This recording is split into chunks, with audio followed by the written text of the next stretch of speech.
title. We had to switch it. That's right. Trump threatens an economic D-Day for Iran. That's right, you guys. Let's get it. Come on in. Come on in. You know why? Because I was a fiend. Before I became a teen, I melted microphones instead of cones of ice cream, using orientated. So when hip hop was originated, it pieces of puzzle, complicated. Cause I grabbed the mic and try to say yes, y'all. They try to take it and say that I'm too small. Cool. So I don't get upset. I kick a hole in the speaker, pull a plug, then I jet. Let's go, y'all. It's your boy Boogottinyc. That's right. As you can tell, my favorite MC of all times, the R, the A to the K-I-M. Hope everybody's having a fantastic day right now. Come on in, come on in. Let me know if you can hear my audio. Come on, you guys. Hope everybody's good, because guess what? I'm happy to be here with you guys and have another day amongst this earth with Lord giving me the blessings of being able to wake up. Everything else is just a plus. And yeah, you guys, y'all know what we got to do. Come on in, come on in. I need you guys to come on in, because we got to get those prayers in the air before anything. That's right, you guys. Let me know about that audio. Thank you, thank you, thank you. Audio is 5 out of 5. Okay. I'd rather have somebody just tell me straight up, but that's cool.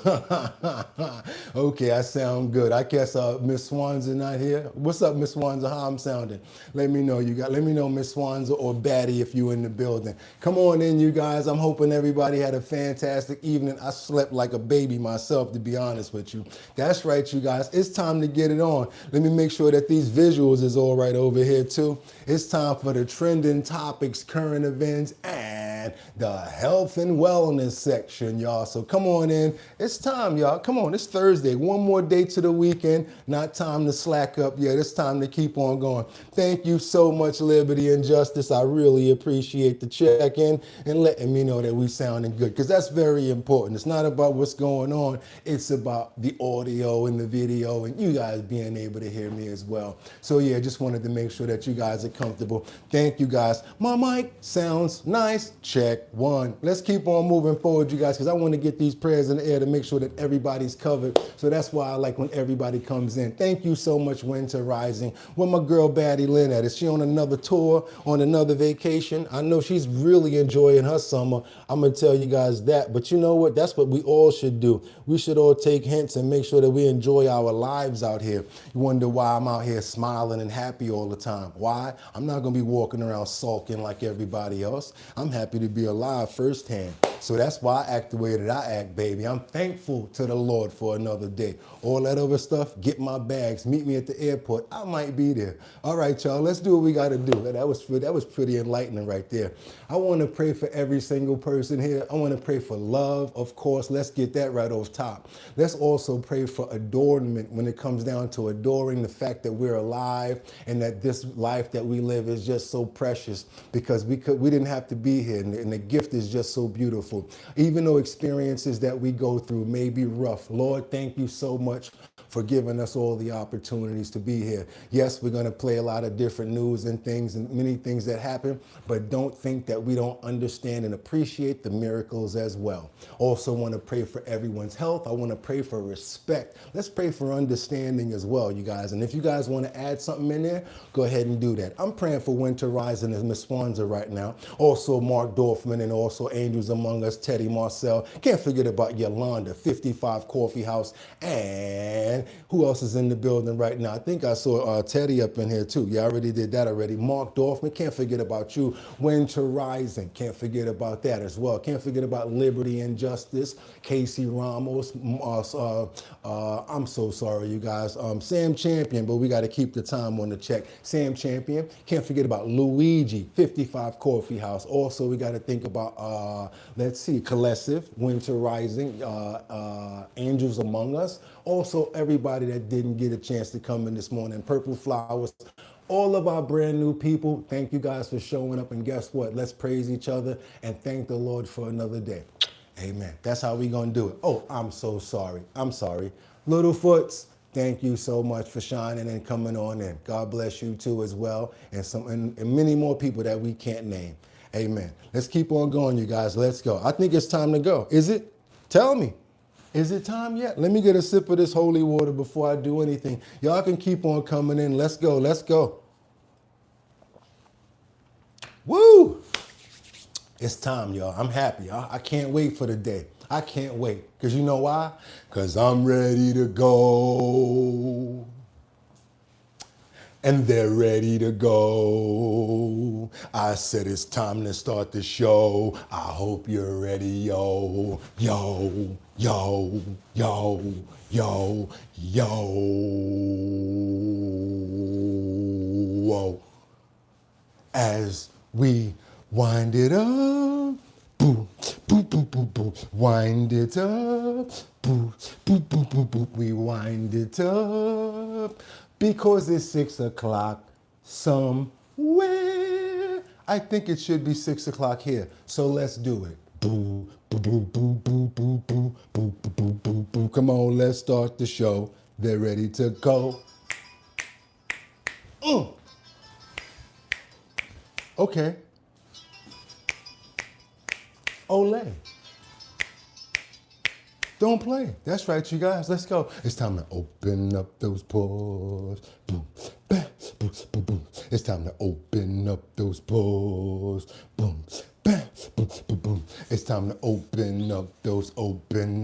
It's Thursday the 20th. That's right, y'all. 2026. Said I'm your host, Boogottinyc, and this is our bottom line. Will we be talking about this and that and chat and this and chat? Where we be talking about this and that and chat and this and that. Just got me lit. Yeah, y'all, let's do what we got to do. It's time to get into it, you guys. It's your and our bottom line. Time to do what we got to do, you guys. Like I always tell you guys, you could have went anywhere. Fact of the matter that you came here to chill with me, I appreciate you. We're about to get into some trending topics, current events, and the health and wellness section. And without any further ado, I'm getting right into it. I got 5 on it. I'm going to stack 5 videos at a time. All I need you guys to do is stay on topic, stay on point. Let me know where you're chiming in from. I love to see the flags. And yes, we really got to stay on point, you guys, and let us know about these gas prices.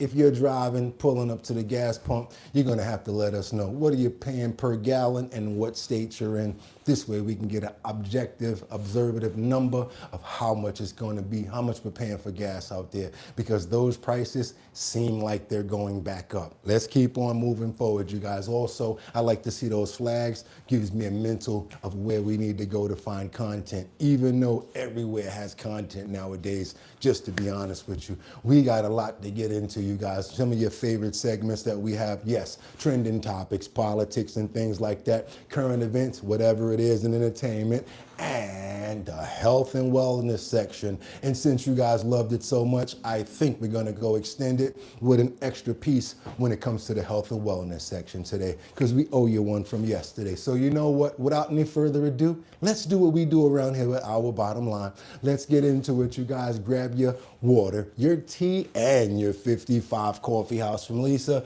Roy, and let's do our thing and get into the news this morning, you guys, because we got the the tensions that are exploding right now, because guess what? Now that the peace treaty is over, they're trying to claim that they're going to take over the Strait of Hormuz. They're also telling people that they're going to pay tolls. Now the president wants to step in. What's really happening? Oman. Then we got senators over here putting in stipulations. We don't know. We're going to get in and out and keep on moving like we do, you guys. It's time to get into it. Come on, you guys. Let's see what's going on over here. Let me turn this audio up so we can get some perfect sounds when it comes down to that. And good morning, you guys. It's Thursday. Trump says there are no ongoing talks with Iran right now as tensions remain escalated across the region. Iran launching new attacks, reportedly firing 2 missiles at the UAE on Tuesday. Millions forced to take shelter as a result. President Trump reiterating the Strait of Hormuz is still open and the U.S. naval blockade is in effect. This after the Memorandum of Understanding expired this week. Joining me now, Heritage Foundation Vice President of National Security and former Deputy National Security Advisor to President Trump, Victoria Coates. Victoria, it's great to have you. I want to get your reaction to all this. And where do you think it leaves us? Because right now it feels like we are just in a holding pattern. Well, Jackie, good to see you.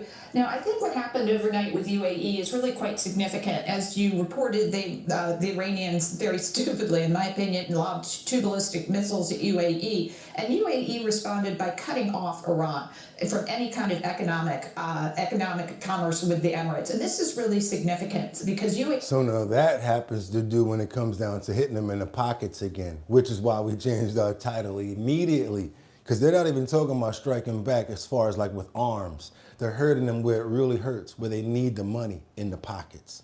UAE accounts for about 30% of Iran's imports. And Iran's economy at this point, because of the maximum pressure campaign of President Trump's first term, their economy is really distorted. They can't produce what they need domestically. And so they're very heavily reliant on imports. So this action by UAE, combined by the effects of the blockade keeping other imports out of Iran, is really going to have a devastating effect.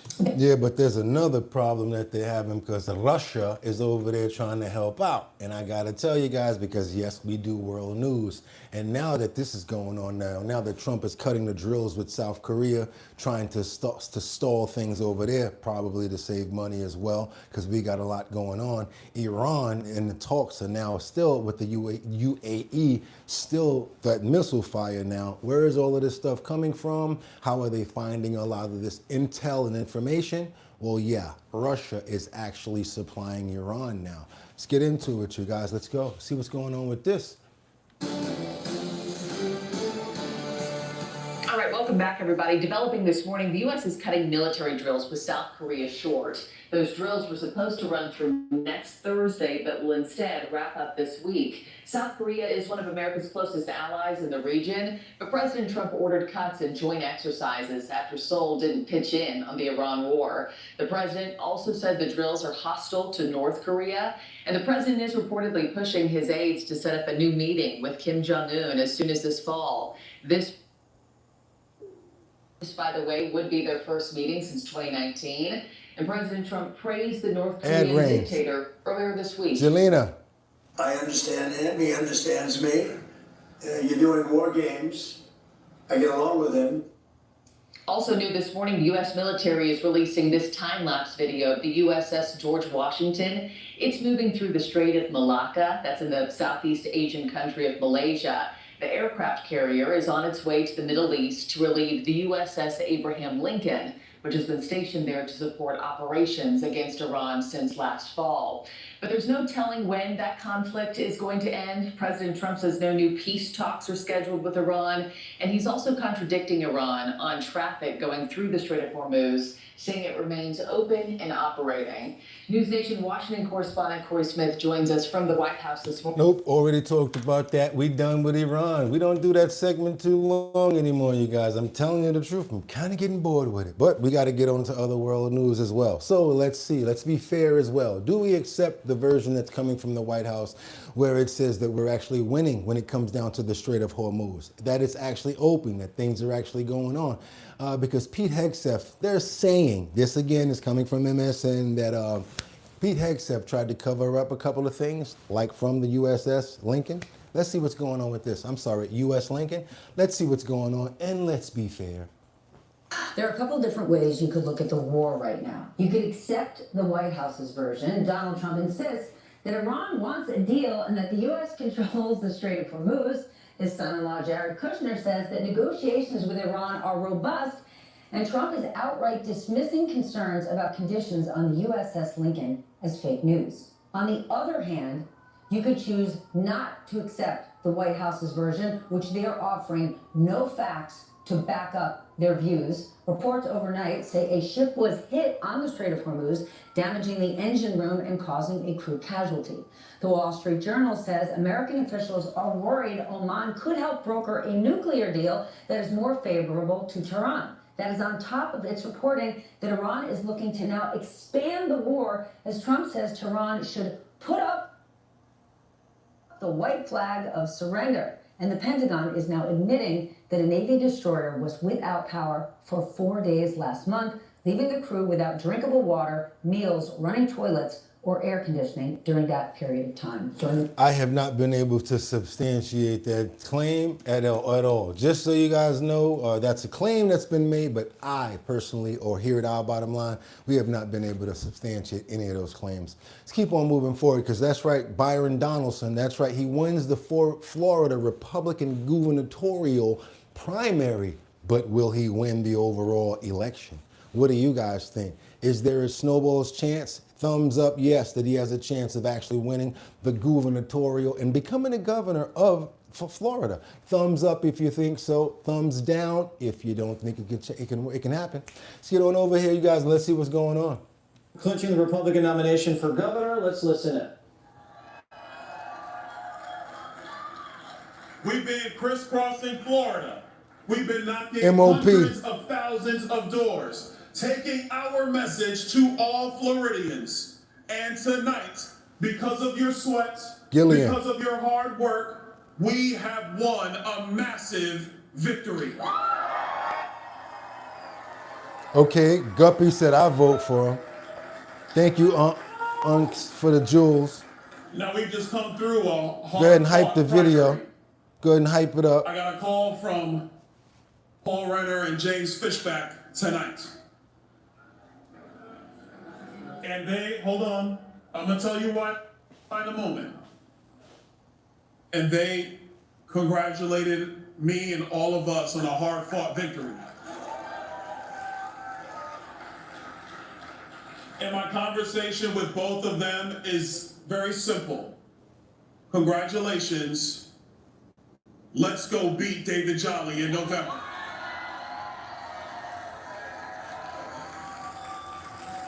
You see, because individual opinions and passionate supporters are the beauty of our conservative movement. But tonight, the primary is over. Tonight, we put aside our differences. Tonight, we are one united Republican Party. Okay, somebody in the comments says he seems well spoken. Had another person say that they're in this. He seems like I'd vote for him. Seems like you guys are with it. Let's keep on going, you guys. Let's stay on a Florida topic, because he's not the only one to win in the major upset. Because Democrat Socialists secure the key victory in the Florida race as well. Let's keep on going, you guys. We got work to do. Let's go. Start with the primary fights that happened overnight. Madeline Rivera is here with the latest results this morning. Hi, Maddie. Yeah, a lot happened last night, you guys. But first to the gubernatorial results in Florida. Giggity. Come on, you guys. Y'all not going to show no love and get them likes up for Quagmire's daughter? Come on now. You see Chief J. Strong Chin right here. Come on. Quagmire's daughter. And I got the nerve, right? But Lord of mercy, if you're trying to punch her, ladies, you better find another spot on her body. You might hurt your hand. Byron Donalds easily clinched the GOP nomination in this crowded primary. The longtime Trump ally benefited from the president's endorsement, beating several other candidates, including Florida Lieutenant Governor Jay Collins. Florida Governor Ron DeSantis, whose term limited stayed out of the primary, but Donalds, who could become the state's first black governor, says he anticipates DeSantis' support heading into November. He will now face David Jolly, a Republican turned Democrat. As a Republican Party, we have set the standard here in Florida. Ron DeSantis has done a great job as governor, and it's about keeping the wins that he's brought to our state going forward, but also building for our future, making sure that we can balance Yeah, she's still pretty, all right. You ain't lying. You can't miss her.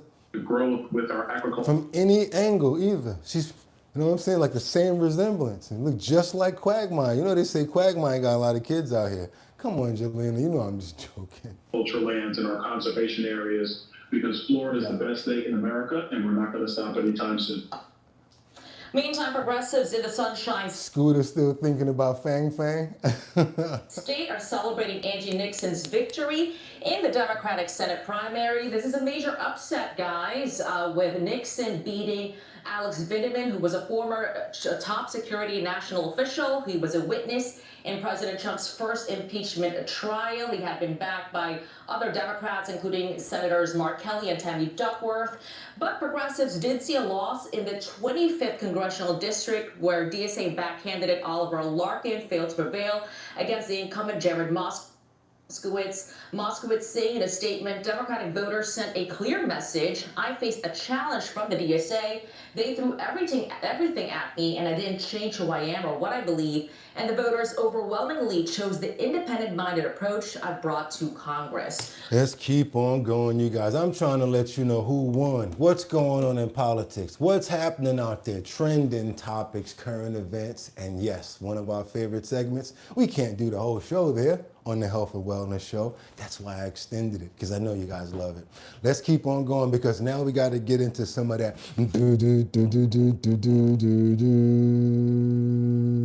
Meanwhile, just to let you guys know, I'm back in the booth. I cleaned all of the clothes out of there. It was just collecting dust in there. I kind of fell back from doing music, but you guys actually inspired me. So I said, you know what? Let me get all of that laundry out of there, got the microphones and everything ready. I said, you know what? I'm gonna actually do that song. Mom Donnie, now he's a sewer rat, nana use a dumb dummy. Now he's a sewer rat, nana use a dumb dummy. Now he's a sewer rat, nana use a dumb dummy. Dummy. Mom dummy, now he's a sewer rat, nana use a dumb dummy. Why we call him on a sewer rat? How dare you try to go on vacation while you got the whole city mixed up? Something a sewer rat would do. Like that one rat that had that piece of cheese that was coming down the steps in the train station. Actually, it was a whole slice of pizza. Mom Dami, we don't appreciate you at all. So guess what? We're gonna dedicate a whole song to you with video and everything. Let's get into it, you guys, because this is not actually funny, because he's done riled up the whole city, and as you guys can see, he's on vacation right now with his wife. Come on, you guys, let's see what's going on right now. Let's go. Well, New Yorkers blasting Mayor Zohran Mamdani's new pied-à-terre tax at a city council hearing today, but Mamdani's administration decided not to show up. Fox News correspondent CB Cotton has more live from outside City Hall. CB. Hey, Brian and Jerry. So just a quick update on the ongoing legal battle against this second home tax. I want to share with our viewers that now a total of 7 New Yorkers are asking a judge to stop the rollout of this new surcharge, arguing that the city mishandled the process and put the burden on them to prove that they live here full time. But they're not the only ones who are making this argument and saying they're upset. Today, some Democratic New York City Council members also bucked Big Apple leadership, So some of the people on the same side aren't happy about what's going on with Mom Dami. We're not the only ones. Let's see what some of these city representatives are saying about the people in their district. Oh yeah, she's a banger, ain't she? I gotta give people props where you have to. She's very beautiful. What was her name? CB, something like that? Cotton or whatever? Very beautiful lady, very attractive. Yeah. Accusing the city also of a botched rollout and a nearly 3-hour public oversight hearing.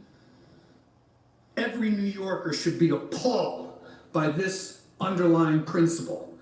The expansion of socialist state power rarely begins with government announcing that it intends to control the lives of its citizens.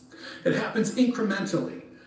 First, the city published a list of nearly 1 million properties that could potentially be subject to the tax. This is a violation right here altogether. Putting out people's addresses, names, and stuff like that. Everybody got access to this list. And then about 17,000 people received letters warning that they could ultimately be on the hook. City councilors and some homeowners saying today that they were left feeling exposed, even doxxed. I would like to say this. My residents in my district shouldn't have to hire lawyers to prove they live in their own home. Thank you, Mark. So no one from the Mamdani administration, as you mentioned, was at today's hearing. The mayor is vacationing upstate, and City Hall says due to the ongoing court. Yeah, public records, but they done put it all together and put it all together, lined it up, and put it under a specific topic that people know. More than $5 million these people have, and this is their address. I get what you're trying to say, it's all public record. I get you. But when you just give it all out into the public like that and just say, hey, check this list out, there's a lot of uncanny characters out there that would think different. identity people. You know how that's going rampant right now. That gets them right to the source of the people that they want to get to. So I get what you're saying is public information. Totally get it. Nobody asked them to pool it though and give it to the whole world. Battle, no one would testify in person. Instead, the finance commissioner provided written testimony. Mayor Mamdani has repeatedly defended the tax, saying its revenue would fund safer streets, cleaner parks, and other investments. Some present at City Hall today said they agree. It seems reasonable and fair to ask those who don't pay full-time income taxes here, but who have luxury homes here for pleasure, to contribute to the well-being of New York City. And as for City Hall, it's defending its rollout. In its written testimony today, city leadership said the law required the city to publish that list of. Oh, let's keep going, you guys. Let's keep going. Yeah, let's keep. I'm sorry, CB. I mean, at some point, I get frustrated when I hear this stuff. Yes, frustrated. I just can't do it, you guys. It's just too much. It's too much going on in the city. They're just pulling us in too many different directions. So when I sing that song, and if I can make it there, because if you really can make it here, you really can make it anywhere. Now let's get over to a sanctuary city that's been known to protect the wrong people. I'm gonna tell you straight up and down, Virginia, wrong about this. As far as your policies, I don't think that this is correct, especially when this illegal that was charged with the murder of a mother in Virginia could have been arrested or probably in custody and out of here. So yeah, this is on you, Virginia, if you really want to think about it. Let's look at this policy right here that went haywire and hurt the wrong people. Double tap that screen, you guys. Let's get many more people over here. We are learning more about the suspect accused of stabbing a Virginia mother to death near a jogging trail. Federal sources are telling Fox News the suspect is an illegal alien from El Salvador who had been caught and released by the Biden administration 2 years ago. Police are set to brief on top of next hour, and we'll cover that here. Bill Maluzhin has a story, though, in Washington, D.C. Bill. Harris, I'm told by multiple federal sources that the suspect arrested in Fairfax County, Virginia for allegedly stabbing a mother to death near a popular jogging trail in Great Falls on Monday is, as you mentioned, a Salvadoran illegal alien who was caught and released at the border by the Biden administration. Fairfax County Police announcing the arrest this morning of 19-year-old Alexis Antonio Cedillos Campos in connection to the stabbing killing of Carmen Lisette Puch, who local media reports was found dead next to her car near a popular trail. She was 42 years old and reportedly the mom of a young girl. Now, I'm told by federal sources that Cedillos Campos crossed the southern border illegally in El Paso, Texas in April 2024 and was apprehended by Border Patrol, where he was quickly released into the country by the Biden administration, despite not claiming any fear of returning to his home country. This right here is a photo of him in Border Patrol custody at the time, courtesy of a federal source. Now, this is just the latest murder in Fairfax County this year. The last thing with the grandmother is the Bitcoin. Yes, we spoke about that. That's the last thing that's happening. They're asking for money and the family's nervous and asking for help. Allegedly committed at the hands of an illegal alien, as the county has become a hotspot for migrant crime due to its sanctuary policies and its refusal to cooperate with ICE. Now, DHS tells me they are working on a statement about this new murder case, and as you mentioned, Fairfax County Police have a press conference scheduled in just about 30 minutes from now at 1 p.m. in relation to this case. We'll send it back to you. Bill Maluzhin, thank. Oh boy. Let's go, you guys. Let's go. Just want to keep you guys up on as much as we can. I mean, we got a bunch of stuff to go through today. Trust me. Stick around. Trust me. Stick around. What you want to talk about, I'm sure it's in the smorgasbord right now. But we just got to do it in the lineup. Go ahead, you guys. If you have not subscribed, what are you waiting for? We're on our way to 75,000 subscribers. We only got about 800 more to do that. Let's get to work, you guys, if you have not subscribed. Can't wait to see that 75. I got 75 on it. Let's go, you guys. Let's go. Let's keep on going. But before we do that, we have to look at the serious and more delicate topic that we should have covered before I even did all of that. Still want to pray for the mom who lost her life in Virginia. Want to pray for the families of everyone who goes through these tragedies and the way that these policies have hurt so many. I'm not trying to be on anybody's side or any negative or whatever like that, but you guys got to start looking at the results of what happens here and stop being angered at people for calling things out. I mean, it's not us who's actually out here performing these things. We're just bringing you guys this information and letting you know what's going on. So don't get mad at us for bringing you the truth about what's happening out here and bringing it to the light. I want to pray for every victim, all of the mothers, especially the mother in this tragedy, and hopefully we can stop crimes like this from happening to innocent people. Amen. Let's keep on moving forward, you guys. We got to get on over to Connecticut because we got some dumb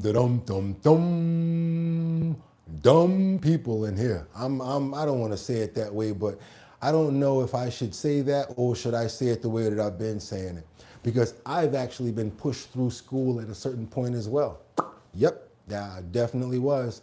I think I got stuck in the 3rd grade, and then I had to repeat the 3rd grade again. I don't know why it got rough for me there.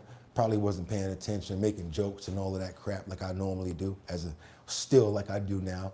And then once that class passed me, that's a whole different feeling. When you get left back in school, woo! Anybody ever get left back? Trust me, it gives you a whole different feeling about things because everybody else gets to go on to the next grade.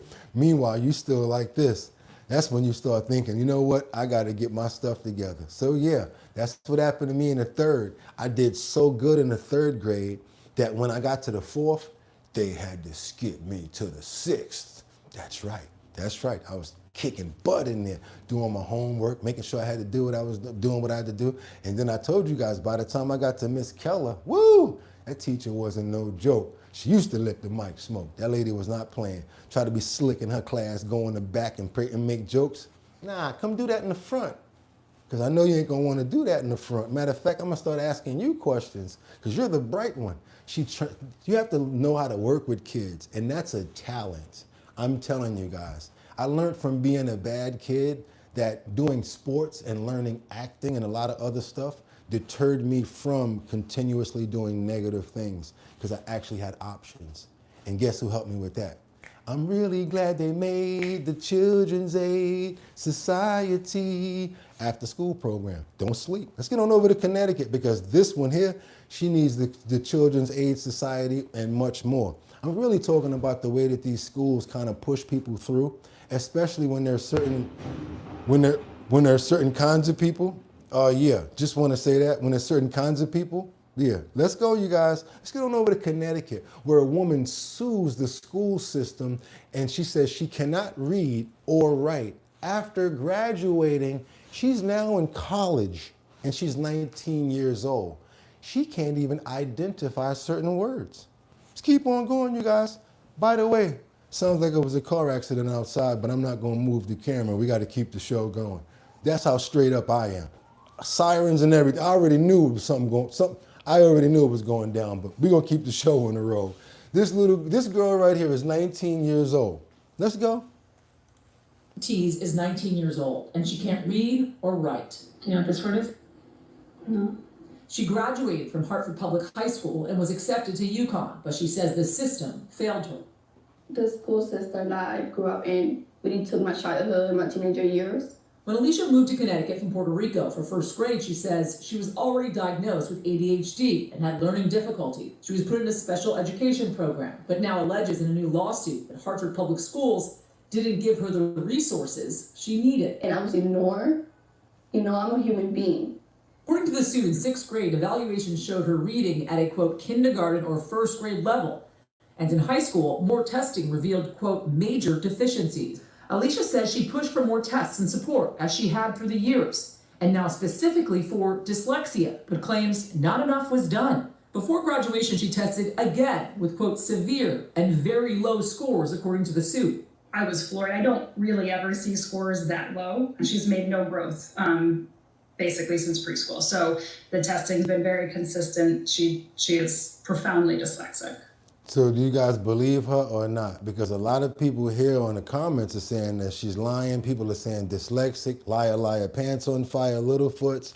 We've also got she has a learning disability from 55. Wow, go Husky, okay? ADHD is a pile of rubbish. It's bad parenting. Facts. Stop becoming dumb, America. Okay, not Today we all, okay, let's go, you guys. Good morning, God in chat. There you go, Mike Will, what's up? Let me know, you guys, do you believe it or not? This is a good place for a thumbs up, right? Remember back in the days, this is a good place for a stick up. But you know what? Let me ask you guys a question. Do you believe this story right here in its entirety? If not, come on, you're going to have to give us a little bit more for us to think about. Maybe she's trying to do it for a play. Think she's trying to do it for... Let me know the extras. If you believe her, I want to see thumbs up like this. And if you don't believe her, thumbs down. Bah, bah, bah. We don't believe you. You need more people. Let us know what you guys think, because I know a lot of people don't believe it. I want to know why. Littlefoot's already ready with the thumbs down. I don't think so. How do you apply and get into college? How do you apply and get into college? Okay. And then somebody says she had to take a test. I see another couple of things there. FYT, where are you from? Okay, let's keep on going, y'all. Let's go. Alicia sought out Courtney Spencer, an educational attorney, to advocate on her behalf. She called in and she explained she was about to graduate. She can't read or write, and could I help her learn to read? People who are dyslexic can learn to read with the proper guidance and resources. My own son Azar is dyslexic, and I too had to navigate a different public school system to get him help.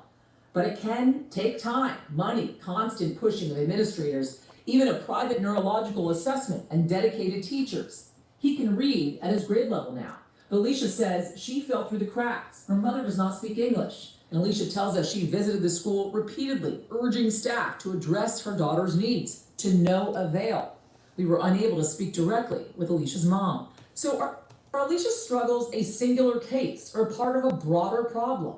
Hartford Public High School is 71% Hispanic. Connecticut spends a lot on special ed compared to other states. But just last year, the Board of Education approved budget cuts to the district. And Spencer says those cuts hit special ed students hard.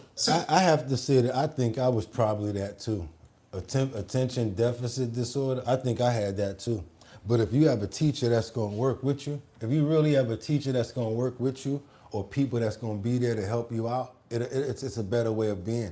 Because I was like that with, like, let's say not even dyslexic, but ADHD, but math was a terrible subject for me. Oh God, I'm so good at writing. My writing teachers used to be like, oh, you don't even have to do anything.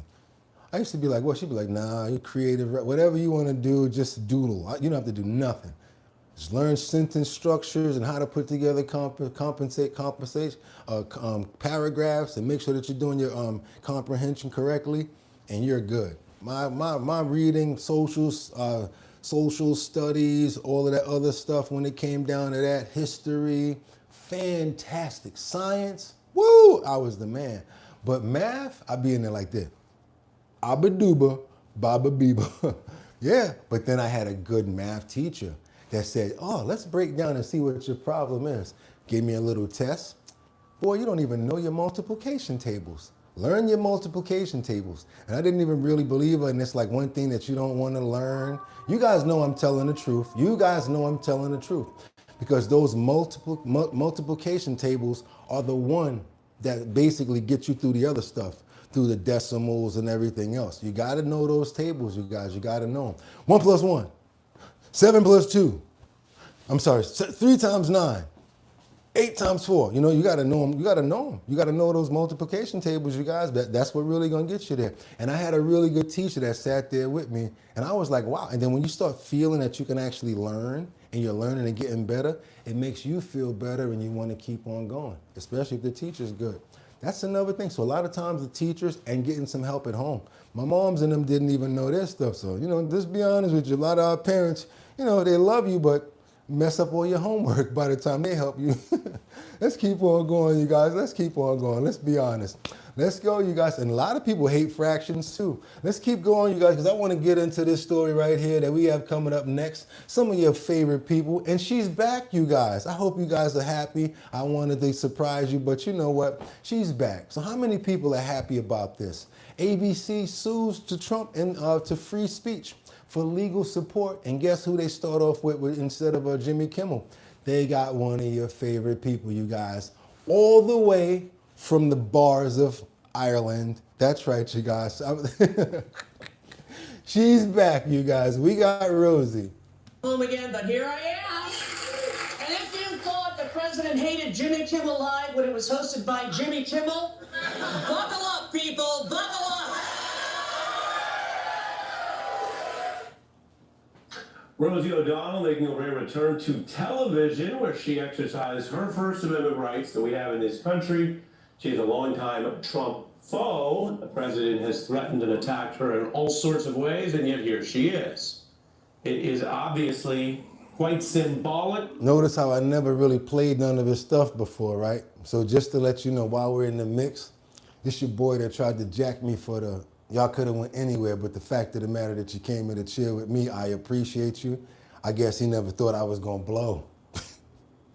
Had to hit him in the DM like, yo, bro, fall back. And you see he don't say that no more, right? Okay. But also literally powerful when it comes to the role of the free press and free speech in this country, which spans from the serious to the comedic to the cultural, as we've covered, that she is there for Jimmy Kimmel, who successfully fought back Trump's efforts to censor him through the abuse of government power.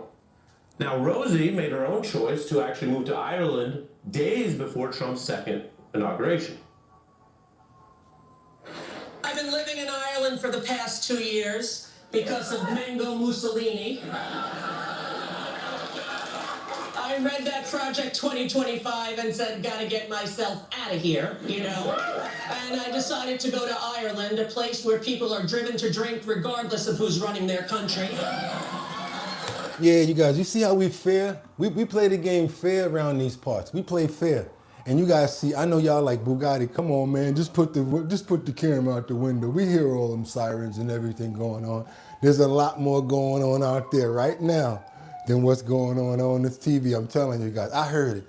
Boom, something got hit. And then the boys are back in town. They right behind them too. They was chasing somebody. Something happened, but we're not going there. We're gonna leave that footage alone and keep doing our bottom line. Just so you know, it's always something happening in New York. I told you guys, what time is it right now? Yeah, fire trucks and everything. What time is it? Let me see something. Yeah, 6:35 in New York, and it's already jumping. Let's keep on going, you guys. Yeah, you hear all them sirens, right? How? I should be covering it now. And like, yo, hold on a minute. Let me see what's going on. Run to the window and all of that. Yeah, nothing but fire trucks, you guys. You know what? I'm not going to do it. It's nothing but fire trucks out there, too. I'm not even going to hold you. But I got to keep going. We got to stay with our bottom line, the real stories and what's going on. Just so you know, there's fire truck here, fire truck there, police car over there, and a fire truck ambulance on the block right now, too. It's crazy. Hopefully we can keep on moving forward, because this is the world bribery now. We got to get into one of our head topics on the show. This goes to show you, if I was able to really tell you some stuff that I actually did before while I was doing the show, and you guys would never be able to know just to keep the show going, you wouldn't even believe me. You'd be like, nah, you never did that. Yes, I did. Let's keep on going, you guys. World bribery financial reactions. That's what they're calling it. As the Trump family now, their crypto venture is now getting bank status. That's right, you guys. Imagine Trump sitting on top of the bank like this. How much you need, Liberty? Hey, Money Tree, Sam, Littlefoots. I got y'all. Because you know you need a bank to back you once you get into the crypto and own your own coins, right? They just got it. They just got that, you guys. Let's see what's going on with this and why they blowing the top off of it with this stuff. Let's see what's going on. Is now moving to expand its crypto venture after getting an initial sign-off from a Trump administration regulator. An arm of the Treasury Department has given World Liberty Financial preliminary approval to become a bank. Once that becomes final, World Liberty will be able to offer its cryptocurrency known as USD1 to clients, as well as earn interest on the business it does. This story has one of our viewers, Donna of Philadelphia, asking the question, what are the implications, risks, and legal and constitutional questions of Trump and Witkoff families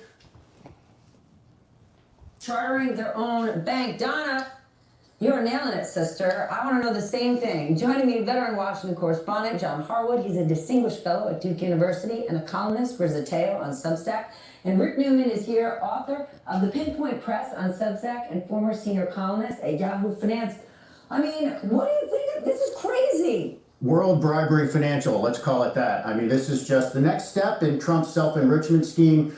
This is not going to be a bank that holds customer deposits. So if you're a Trump lover and you really want to put your savings in Trump's bank, you can't do that, sorry. But what it's going to be able to allow them to do, I think, is sort of graduate from petty graft to institutional graft. So one of the things they will be able to do with this bank is handle deposits for institutions, hedge funds or money firms or anybody else, foreign institutions, things like that, where they have a lot of connections. They will make more money handling that stuff under the guise of this is all part of a crypto company. So here we go. Okay, John.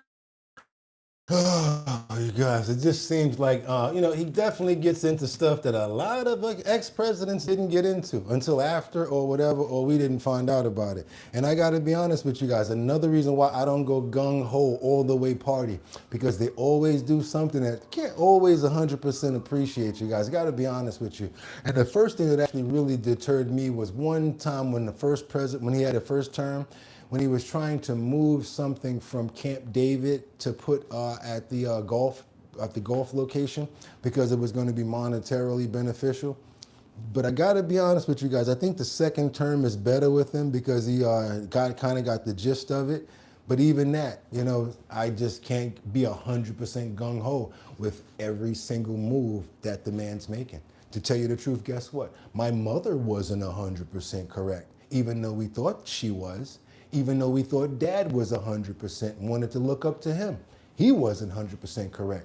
That's how we got to look at things, you guys.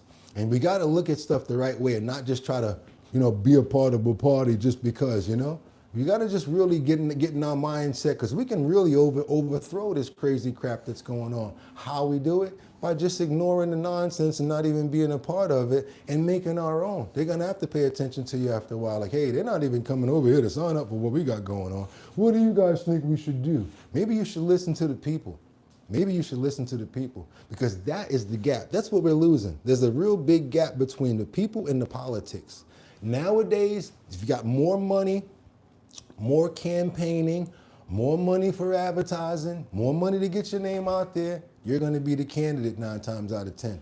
That's not fair. That doesn't mean that you know the damn job. That's not how you get a job.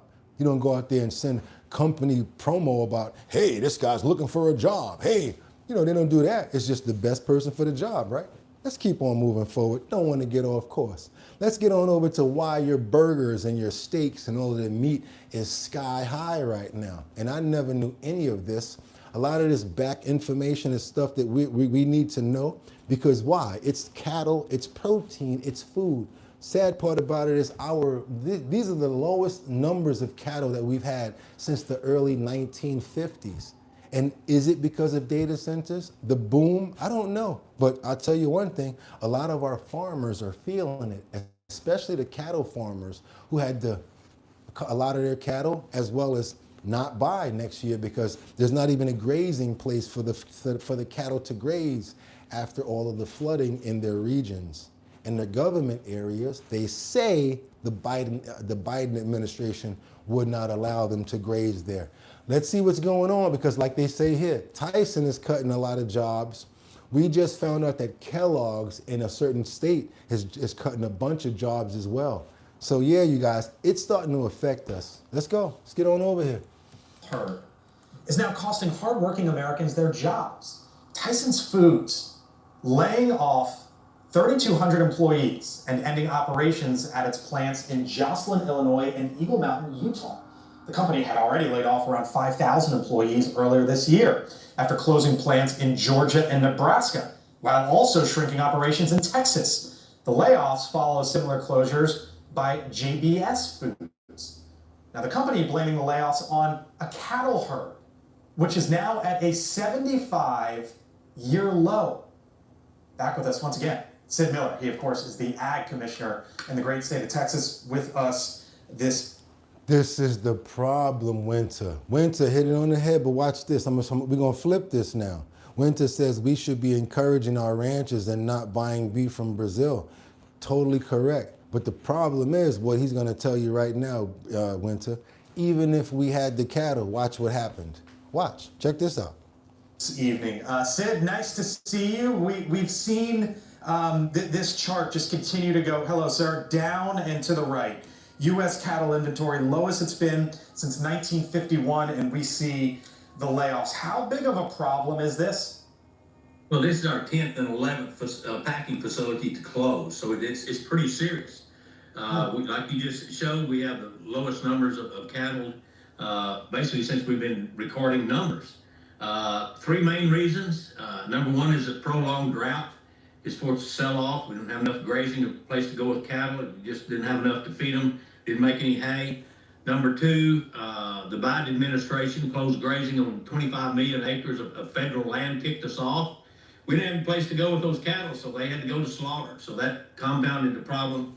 And then current USDA policy has the border closed where there's over, about 2.5 million head that should be up here grazing our grass, our winter pastures in our feedlots. So they closed the border to imports of Mexican cattle. We get about 15% of our stocker cattle out of Mexico, but that's been closed now, going on almost 2 years. I showed the job layoffs there, and like anything, cattle ranchers, it's a business, right? And every business goes through cycles. Where do you think we are along the line? Is this the end of the layoffs or more coming?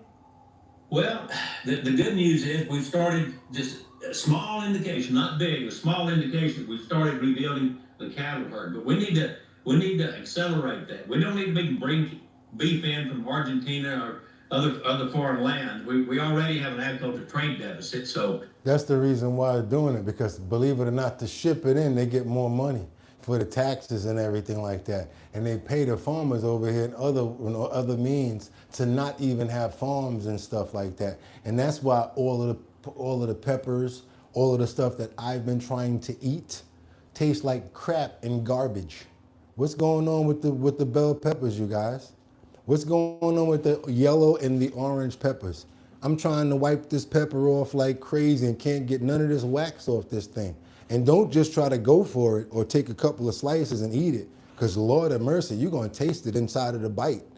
I'm talking about you taste the nutrients on the other side of the pepper, but what's that crazy taste on the other side, you guys? And please tell me if it's me that's just tripping. I just been tasting peppers for about 30 years. Please talk to me. Let's keep on going. Yeah, let's go. I'm talking about bell peppers. What's going on with the outside taste and why it's so hard to wash off an apple now? You get all that wax off. Wax on, wax off. What's going on with the food, y'all? when we become dependent on a foreign nation to feed us, that's when our freedoms, are jeopardized. So we don't need to do that. We can do some smart things like heifer retention tax credit. Most people, if you have teenagers, under 17, you get $1,000 off your income tax. Just take it off. Let's do something like that to the cow-calf man. Just give him $500 for every heifer he retained. They'll do that. We'll rebuild the herd real quick. The laws of supply and demand are undefeated, Sid. And it's probably going to stay that way for quite some time. And the reality is that if the amount of cattle go lower and the demand stays the same, prices can only do one thing. They can only go higher. And so all of the burgers, all of the supply spots like McDonald's and all of these spots and Burger King and all of that, if it keeps on going, everybody gonna feel it and the prices are gonna go even higher. When you go now to the supermarket, just make sure that it's not a bone that's been glued together with, you already know. Yeah, El Printo, it's legal. Let's keep on going, you guys, because the Atlanta police say that the kidnapping of these adults, these children, the babysitter, Lakeisha, that's her name, y'all, Lakeisha Shanta Brown. She's a babysitter with a complicated past. They found those two babies, you guys. Remember the two twins that they were looking after? Let's get into this real quick, you guys. Let's go.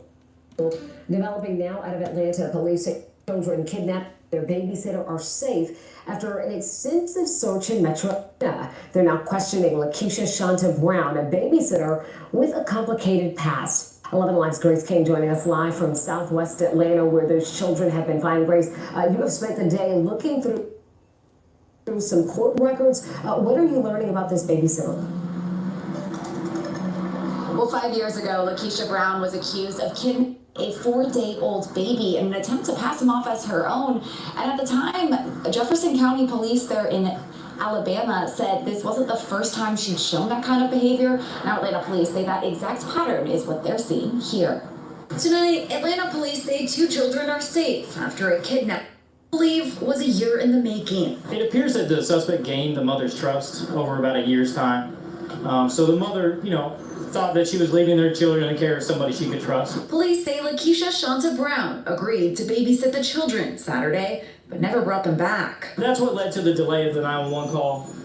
But thankfully, once she did call, no stone unturned, and we leaned on our internal and external partners to bring it to a close. Cell phone data led APD investigators to this apartment off Sylvan Road, where police found the 2 kids safe. And we're able to hear a baby crying from that trailer, and at that point, they made entry into the trailer and were able to locate the children. APD says it's at least the second kidnapping involving Brown. She was from Alabama, and she had a previous case approximately 5 years ago involving a case of same circumstances. She had standing warrant in Jefferson County, Alabama, for failure to appear on her kidnapping near Birmingham. Atlanta police say it's a reminder to know who you're trusting with your children. Woo! That word was being prevalent right there, boy. You talking about editing on the fly? Call me the fly guy. I'm sorry about that, you guys. I don't mean to make no jokes, but I had to get you guys that story, and we live. We live for real. That finger had to keep on moving. You see why we got to be good over here at what we do? I want to pray for the 2 angels. Angels! That's right. Let's pray for those 2 angels that were found with no harm, and they back in their mother's care again. You guys, you saw it, saw how she went about it. You never know what some people are about. Be very careful out there with those babies, with those angels. Be careful who you're letting them stay with. She might seem like she's okay, but yeah, you don't want anyone like Lakeisha Shanta Brown babysitting your children. Let's pray for the family and the mother, and that they have 100% recovery and that they're fine. Amen. Let's get on over to Miami, Florida, where it never fails. It never fails to provide content in Florida. Woo! I said it never fails to provide content in Florida. Let's go, you guys. We got sirens going on outside. That means that they coming for us, you guys. That's right. They coming for me because we got the hottest show right now. We got fire trucks pulling up. That means we on fire. Let's go right now, you guys. Let's go. Not even to make no jokes because this is pretty serious, you guys. Let's go. This lady right here, woo! She put it where the sun don't shine. And some things, after somebody done did something, you can have that. That's like that one scene on Sanford and Son when that homeless man came inside and said, "What do you mean, this sweet roll right here?" And Fred said, "You can just go ahead and take it. You can just go ahead and take it." And he said, "This is delicious." You know how people are. You cooking something and they just come in and, you have any more of these? Have the nerve to stick your finger in my food? You know what? Go ahead and take it. Yeah, I'm that type of person too. You guys remember that scene right there?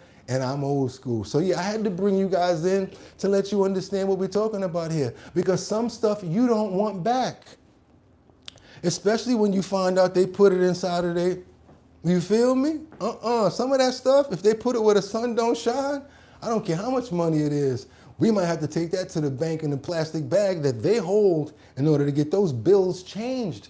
We got a situation over here where a woman tried to hide over $3,400 in her, let's just say in her private area. And first she said she only had $400. Then she said, wait a minute, I think I got about 3,000 more up in there. Yes, you guys, we're going there, but I ain't going there, especially not with this one. Oh no, A woman accused in several fraud cases in Martin County now facing brand new charges. Yeah, deputies say this woman stole over $3,000 and hid it inside her body when she was arrested. Yeah, CBS 12 News Treasure Coast reporter Jack Will is live outside the Martin County Jail tonight. And Jack, walk us through the new developments in this case.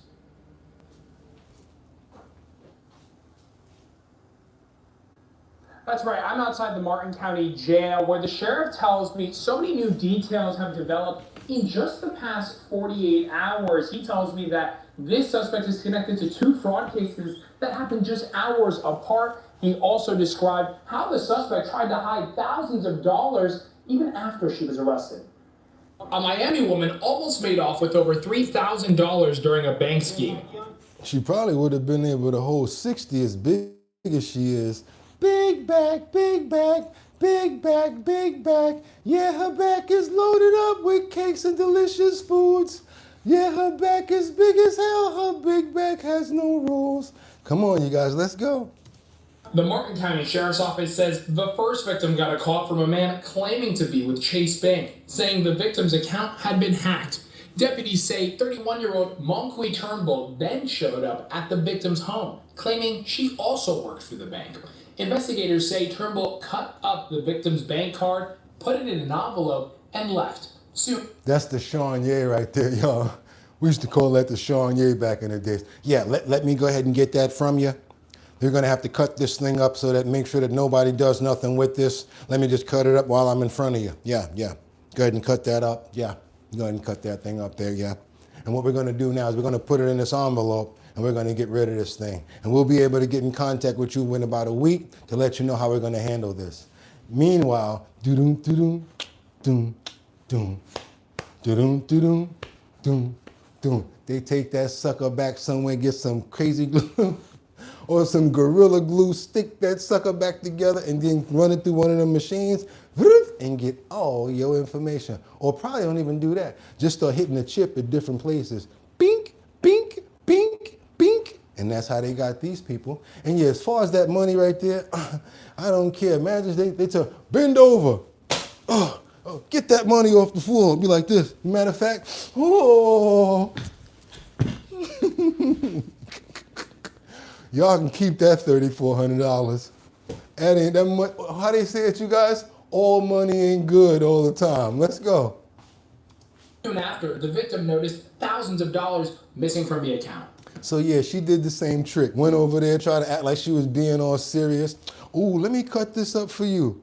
But I ain't getting a little big. You better get away from my door. Talking about cutting up some card. You came from the bank. Okay, so she cut up and did the same fake story that I just told you guys. His bank card, put it in an envelope, and left. Soon after, the victim noticed thousands of dollars missing from the account. The victim notices pretty quick that not long after the suspect left, there's $3,180 that's now missing from her account. Deputies say Turnbull then tried the same scheme at another Martin County home. This time, investigators say she was recorded on a Ring doorbell camera and... Ain't no way it don't smell. There's no way. That's the type of body that you get out the shower, finish. I'm talking about whole bar dove. You good? As soon as you step out, your pH balance be like ding, ding, ding, ding, ding, ding, ding, ding, ding, ding, ding, ding, ding. Too much rubbing together. You make instant sweat just by breathing. Straight up and down. And see, she having trouble walking. Come on, man, you already know. Didn't get any money. Deputies then pulled her over and arrested her shortly after both of the victims called 911. But the sheriff's office says the investigation didn't end there. The next day, deputies say Turnbull admitted she had money hidden inside her body. She said at that point it was only $400, and then later, as they interviewed her a little more, said it was $3,180. Turnbull now faces fraud, grand theft, and contraband charges. Like, do you see that right there? Even on a little screen, it's big. Hell with big back. Lord have mercy. She cannot, if I had all you can eat, nah, bruh. Call the police. You can't come in here. $19.99, nah, you're gonna have to pay about $300 just for the all to eat. I'm talking about, now we're gonna monitor you. You're gonna get like 3 or 4 times to come to this buffet. But investigators say they still don't have all the answers. How does she know where to go? She went to 2 Chase Bank customers, just random addresses, but it doesn't look to be that random. The sheriff's office is working on search warrants to find out who made the phone calls before Turnbull arrived at the homes. Turnbull's bond increased from $500,000 to over $700,000.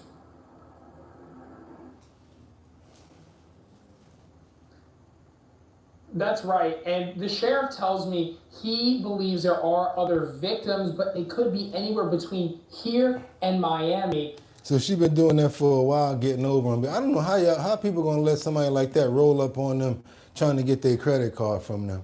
The same way I can't believe this crazy story right here. We got a situation over here in Alabama where a woman turns the tables on an alleged peeping Tom in a kid's clothing store.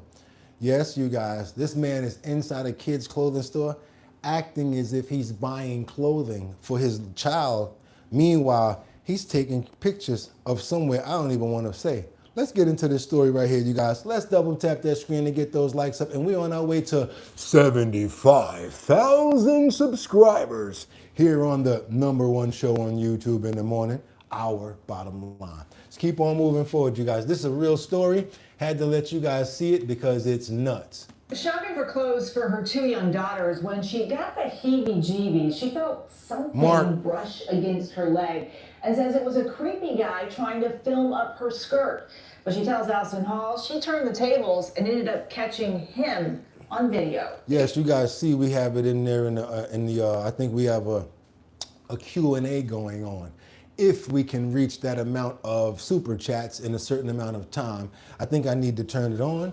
This way, if we get to that amount of super chats in a certain amount of time, you guys, I will actually be doing a Q&A for you guys today. So yeah, I got it turned on already where if we can do a certain amount of super chats, we got a goal that we ended the goal and we did not make it. Let's try to start another goal over here, you guys.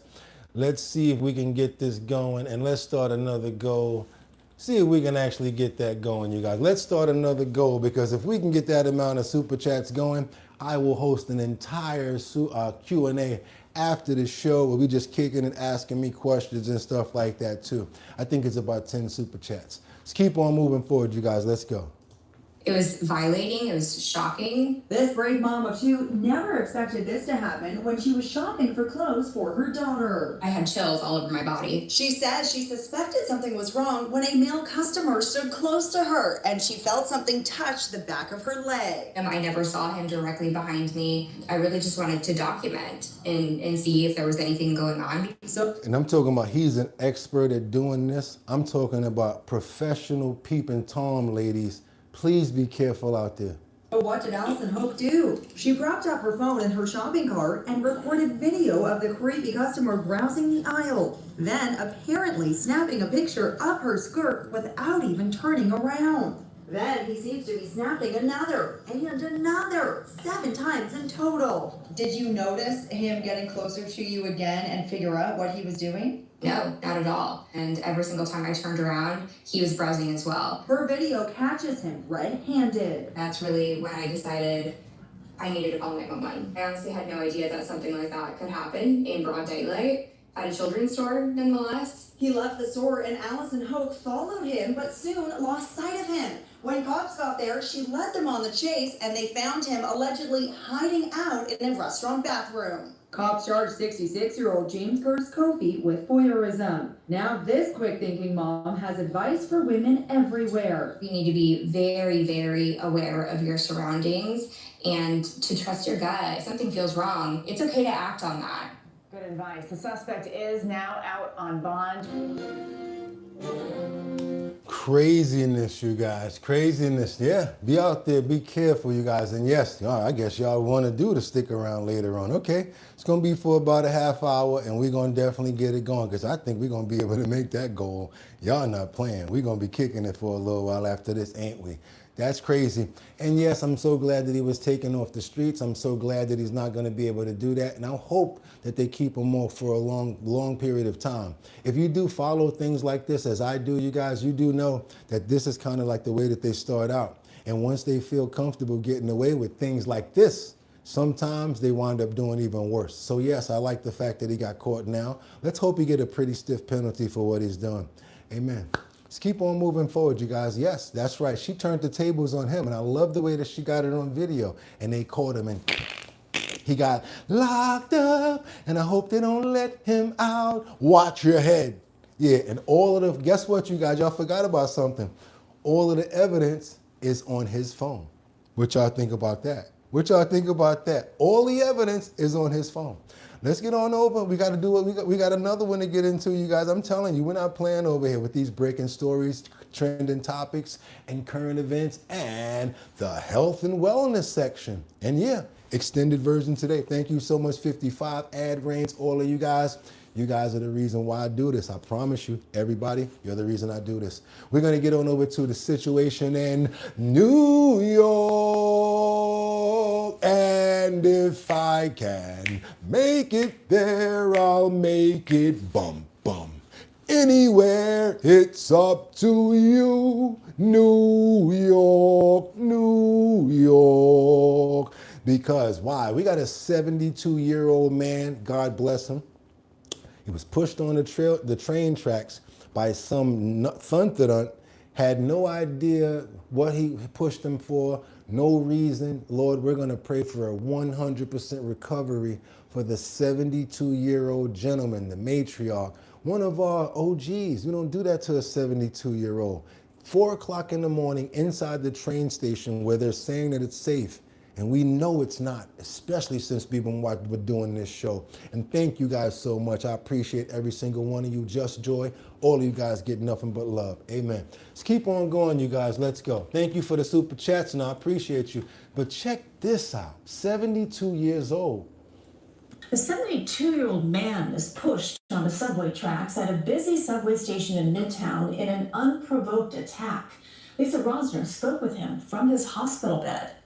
From his hospital bed, Rodney Thomas recounted how he was waiting for the Uptown D train at the Rockefeller Center station Wednesday just before 4 a.m. I wasn't there 5 minutes. The 72-year-old says he heard two men arguing and one walked past him. I fell forward. He shoved me. I had my back to him. Thomas says he was leaning against something like this when he was shoved from behind and then landed onto the tracks. I had a duffel bag and another little bag, and I broke my fall. So I landed on my side. He landed on the side because he had a duffel bag with him. I'm gonna tell you guys, that's one rough place to fall from a height very high, because the tracks are there. You got the rails on the side, and there's a very deep trench between the tracks and the rails. So for you to fall down there, that's a really hard hit. He's lucky that he was able to break his fall with his duffel bag, and he's still in the hospital, as you guys can see, minding his business, and just was trying to get on the train at 4 o'clock in the morning. Thank you so much for each and every one of you guys super chats, and guess what? Guess we're gonna be here for an extra half hour today. There we go, Mark Finley. Appreciate you too. Sad situation. This is bonkers, you guys, but they not reporting this. And where the cops at? I thought there was more police in the train station, y'all. What's up? Excuse me for calling it out. What's up? And cracked my shoulder blade right here. I pulled myself together because I'm not gonna get hit by no train. She was telling me, let me help you up. You can't help me up if I got a cracked shoulder blade. Bless So at the end of each track, there's 3 steps. The guitar and bass player says he walked to the steps to get back on the platform, and then police arrived. The NYPD says the attack was unprovoked, and 40-year-old Francisco Garcia of Queens was arrested and charged with assault and reckless endangerment. Lock him up. He could have killed me. If I'd have tripped in one of those prisons, I got electrocuted. In Midtown, Lisa Rosner, CBS News, New York. You guys, the third rail is no joke. That third rail, you saw, I'm telling you, the voltage that's going through there, he's lucky he didn't land on it. He's lucky. And I want to pray for him, you guys. Let's pray for this older gentleman right now that he gets 100% recovery. I'm so glad that they caught the person that did this to him, because Lord knows he probably would have did it to somebody else. And we really need some honest, real, truthful situations with numbers and what's going on out there, and real serious protection in those train stations. Let's stop claiming that the police are down there making sure that people are safe, and let's be real about it. But one thing we noticed is they got all of those turnstiles down there. They got all of the turnstiles down there, but guess what they didn't do, you guys? They did not put the police down there to make sure people was good. Amen. And congratulations, y'all made it. That's right, you guys, we made it. So yes, we got work to do. I'll be here. We sticking around. We're gonna do the whole clip. And I had some extra stuff in there. So you know what? We're gonna go the whole show now. Let's get on over to this Meta lawsuit. Another one. Thank you guys. And how about that? I love you guys and I appreciate you. And I was just seeing if we can do it. And I wasn't for a reason. Didn't care about the amount of monetary. That's why no matter what they do, I'm gonna keep coming back. That one comment, that's why we don't rock. That's why I keep on coming here, because this is my favorite news. I'm like, damn, now I gotta keep on doing it. Another person's like, I love this show. Damn, I gotta keep doing it. So you guys, I'm telling you, and even YouTube know it. They don't put you in searches. They don't show your shorts. They don't push you. People got to look for you. They rock with you, bro. They told me straight up, even AI is like, from the numbers you're showing us, it's all dedicated audience. So guess what? I got more work to do. Let's make it good. We got a Meta lawsuit that's coming up right now, and I hope you guys want to hear about this because it's important. There's a mother of a teenager who's no longer here from an online challenge that she's speaking out. How many times you hear about a challenge? Many times. How many times have you done a challenge? Many times. How many times have you laughed about a challenge? Many times.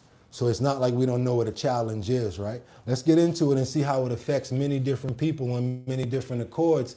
Everybody's not like us. We're not all strong-minded. 13-year-olds are not fully mind-developed, so things can penetrate them in many different ways mentally and make them do things that can hurt them or even worse.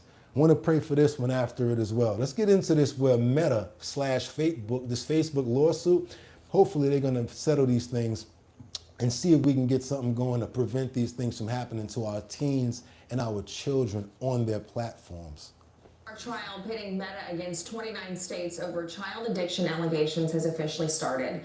In her opening statement, California Deputy Attorney General Megan O'Neill said that Meta used its platforms to, quote, hook the users, hold them for as long as they can, harvest their data, and hide the truth from the public when making. How do I know it's true? Because that's what they tell creators. Yo, you're gonna have to, don't get mad at the platform. You're gonna have to get faster. You're gonna have to just get in there. You're gonna have to make it pop after 3 seconds. Ain't like they don't tell the creators that. You feel me? They tell us to do that because they wanna, they're competing against each other. Y'all see the like button going, right? Remember like, L-I-K-E, took up too much space. They wanted to knock off and look like the, you know what I'm saying? So now it's do. See that?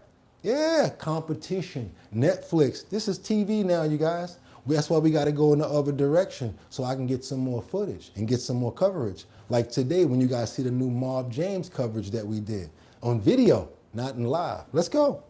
In public statements. Griffin McGrath died from asphyxiation when he was only 13 years old after attempting the dangerous blackout challenge that was going viral on social media.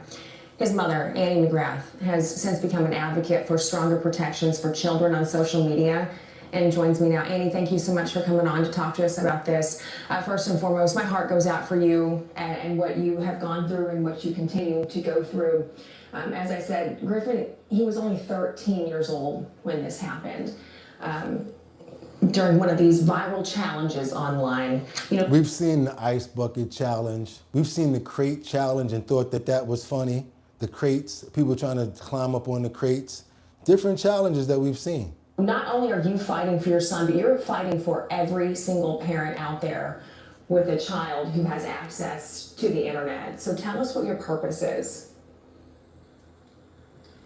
Yes, I mean, the online challenges like the Pass Up Challenge, which is everywhere, is, I mean, it is all over. Kids are trying this challenge and getting hurt, as well as other challenge. Kids are also dying from finding drugs online and accidentally getting fentanyl, from sextortion, from cyberbullying, being led to suicide. Yeah, a lot of stuff, you guys, and you already know, but yes, we want to pray for her son. Want to pray for this situation, and we hope that they really get on top of it, you guys. And we hope that she actually wins in court, because it's time. It's time to start monitoring these things, and it's not just about monetary gain and what they're going to get out of it. It's about experiences as well. And I would love to see more children in the park, more children playing basketball and sports and having more fun. That's right. Let's keep on going, you guys, and let's pray for that. Amen. Now we got to get on over to this other situation. How many of you guys remember? Y'all already know number 9 is always an Epstein clip, right? Just to remind you, it's always something that has to do with Epstein, just so you know if you know the show. In case you want to know some stuff that's coming up in the quiz for September the 10th, you guys. In September the 10th, we're actually doing we're going to do like a raffle. I'm going to ask you guys a couple of questions about the show as well as myself. Because on September the 10th, our bottom line will be at our 600th episode. That's right, you guys, our 600th episode here on YouTube. So we're doing a couple of giveaways. And yes, We're going to be going extended as far as the length of time. And we're also going to be doing what? We're going to be doing a raffle for a free t-shirt. So you might need to know that Epstein is number 9 in our amount of clips that we do. And normally, how many clips do we actually do, you guys? Anybody been around for that? How long? How many clips do we normally do? Not on extended days. Stuff like that. You might get a new t-shirt. Let's keep on moving forward, you guys. That's right. Let's get on over here because for a playmate, she says that somebody helped out Jeffrey and it wasn't somebody that we've never heard about before. That's why between you and I believe that this person should not be in a minimum security prison. I think that she should be in a maximum security prison. And I think that there should never been a deal done for this person. And I'm lucky, she's lucky I'm still calling her a person.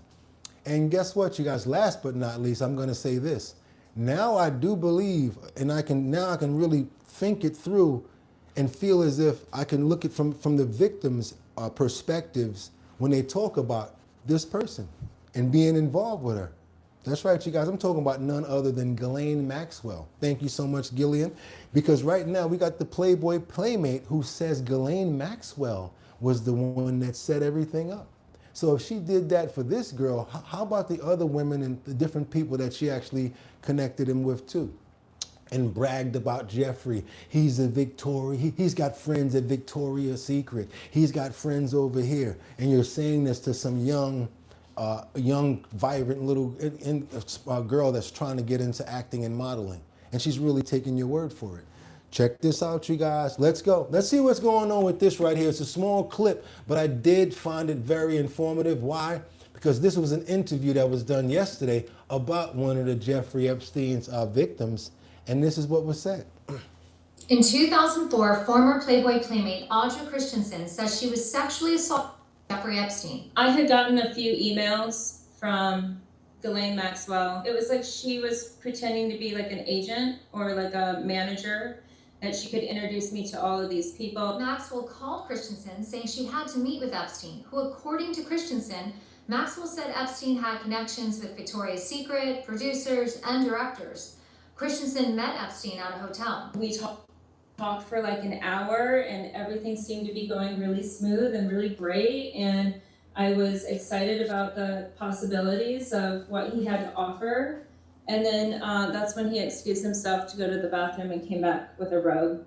And my life changed. Christensen said she was sexually assaulted by Epstein at the hotel. She says she went home afterwards and called Maxwell, and that Maxwell threatened her. My career threatened, like I'll never work in Hollywood again, I'll be blacklisted. And she made it very clear that from then on, if my phone rang, that I would have to jump at their whim. Christensen eventually told Hugh Hefner in 2005, who then called the FBI. Christensen details what that conversation was like and more in my full interview with her, which is out now on News Nation's YouTube page. You need to check it out, you guys, because this is on News Nation. The former Playmate, Playboy, Maxwell threatened her. And this is the reason why I say, if that's one person that's saying stuff like that, imagine how many other people are saying things that we're not letting be heard. That's another reason why the time that she got, she should keep it and go back to max. None of that minimum. Nope, shouldn't be no minimum. And I'm still suspect about what's going to happen in 2 years before you know who leaves office. I'm going there, you guys. We go there all the time. You know I don't play when it comes down to that one. Because you know you might try to clean up everything before you get out and just go ahead and pardon such and such. And yeah, and next thing you know, don't got to worry about nothing, right? Yeah. Just keep on going, you guys. Let's go. And you guys thought I was told you I wasn't. Let's go. Let's keep on moving forward, you guys, because we got some craziness going on over here. This is similar to Hunter. I can feel it. Biden. Oh, but you know what? This is even crazier. Penn State. You guys want to talk about some stories? Come on over here, you guys. Pennsylvania.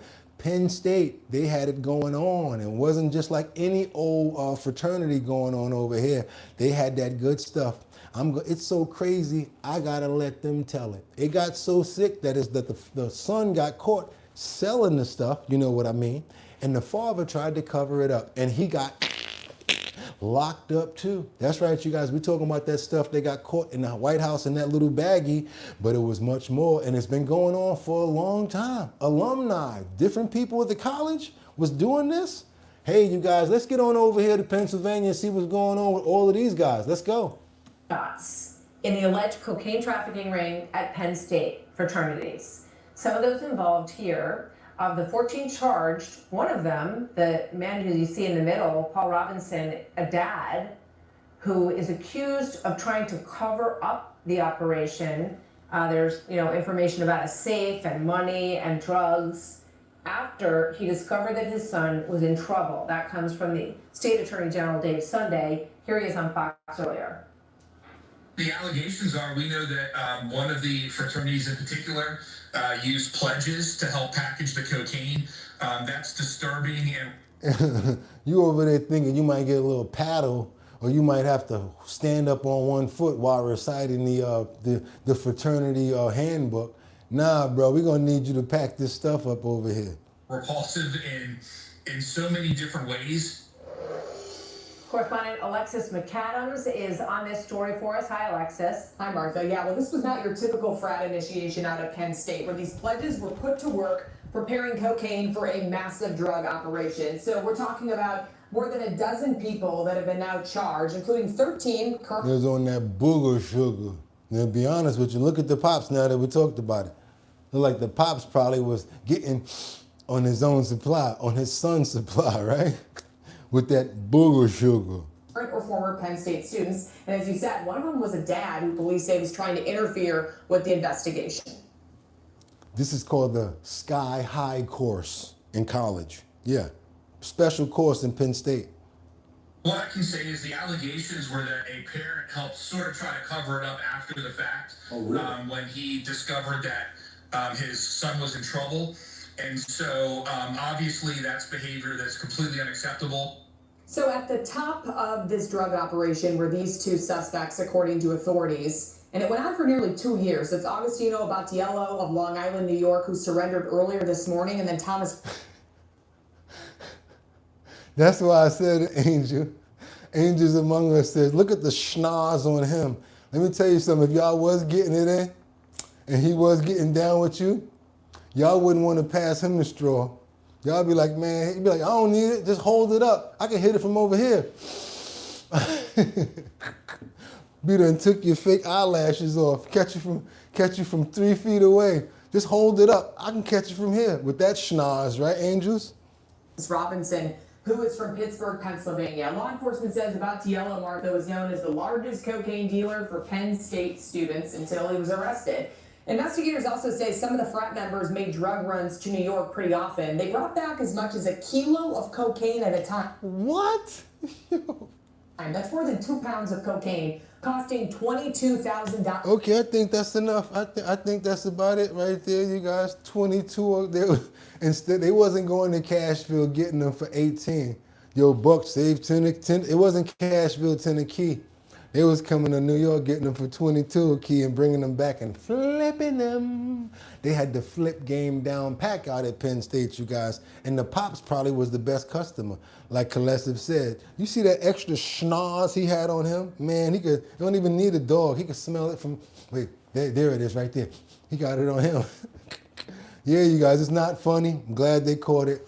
Glad they got it taken care of, but that's crazy. That's what they call it, flipping it. When you take it and when you break it down and you do what you got to do and you take it back out, the hard part is getting that work done to make the money come back, though. That's the sick part right there, make that money come back. Get back out there on that block. Got to hit that worker off, that lookout. Oh, wait a minute, talking too much. Let's keep on moving forward, you guys, because now we got to get on over to Dallas. And I'm not talking about the one that my grandmother used to watch.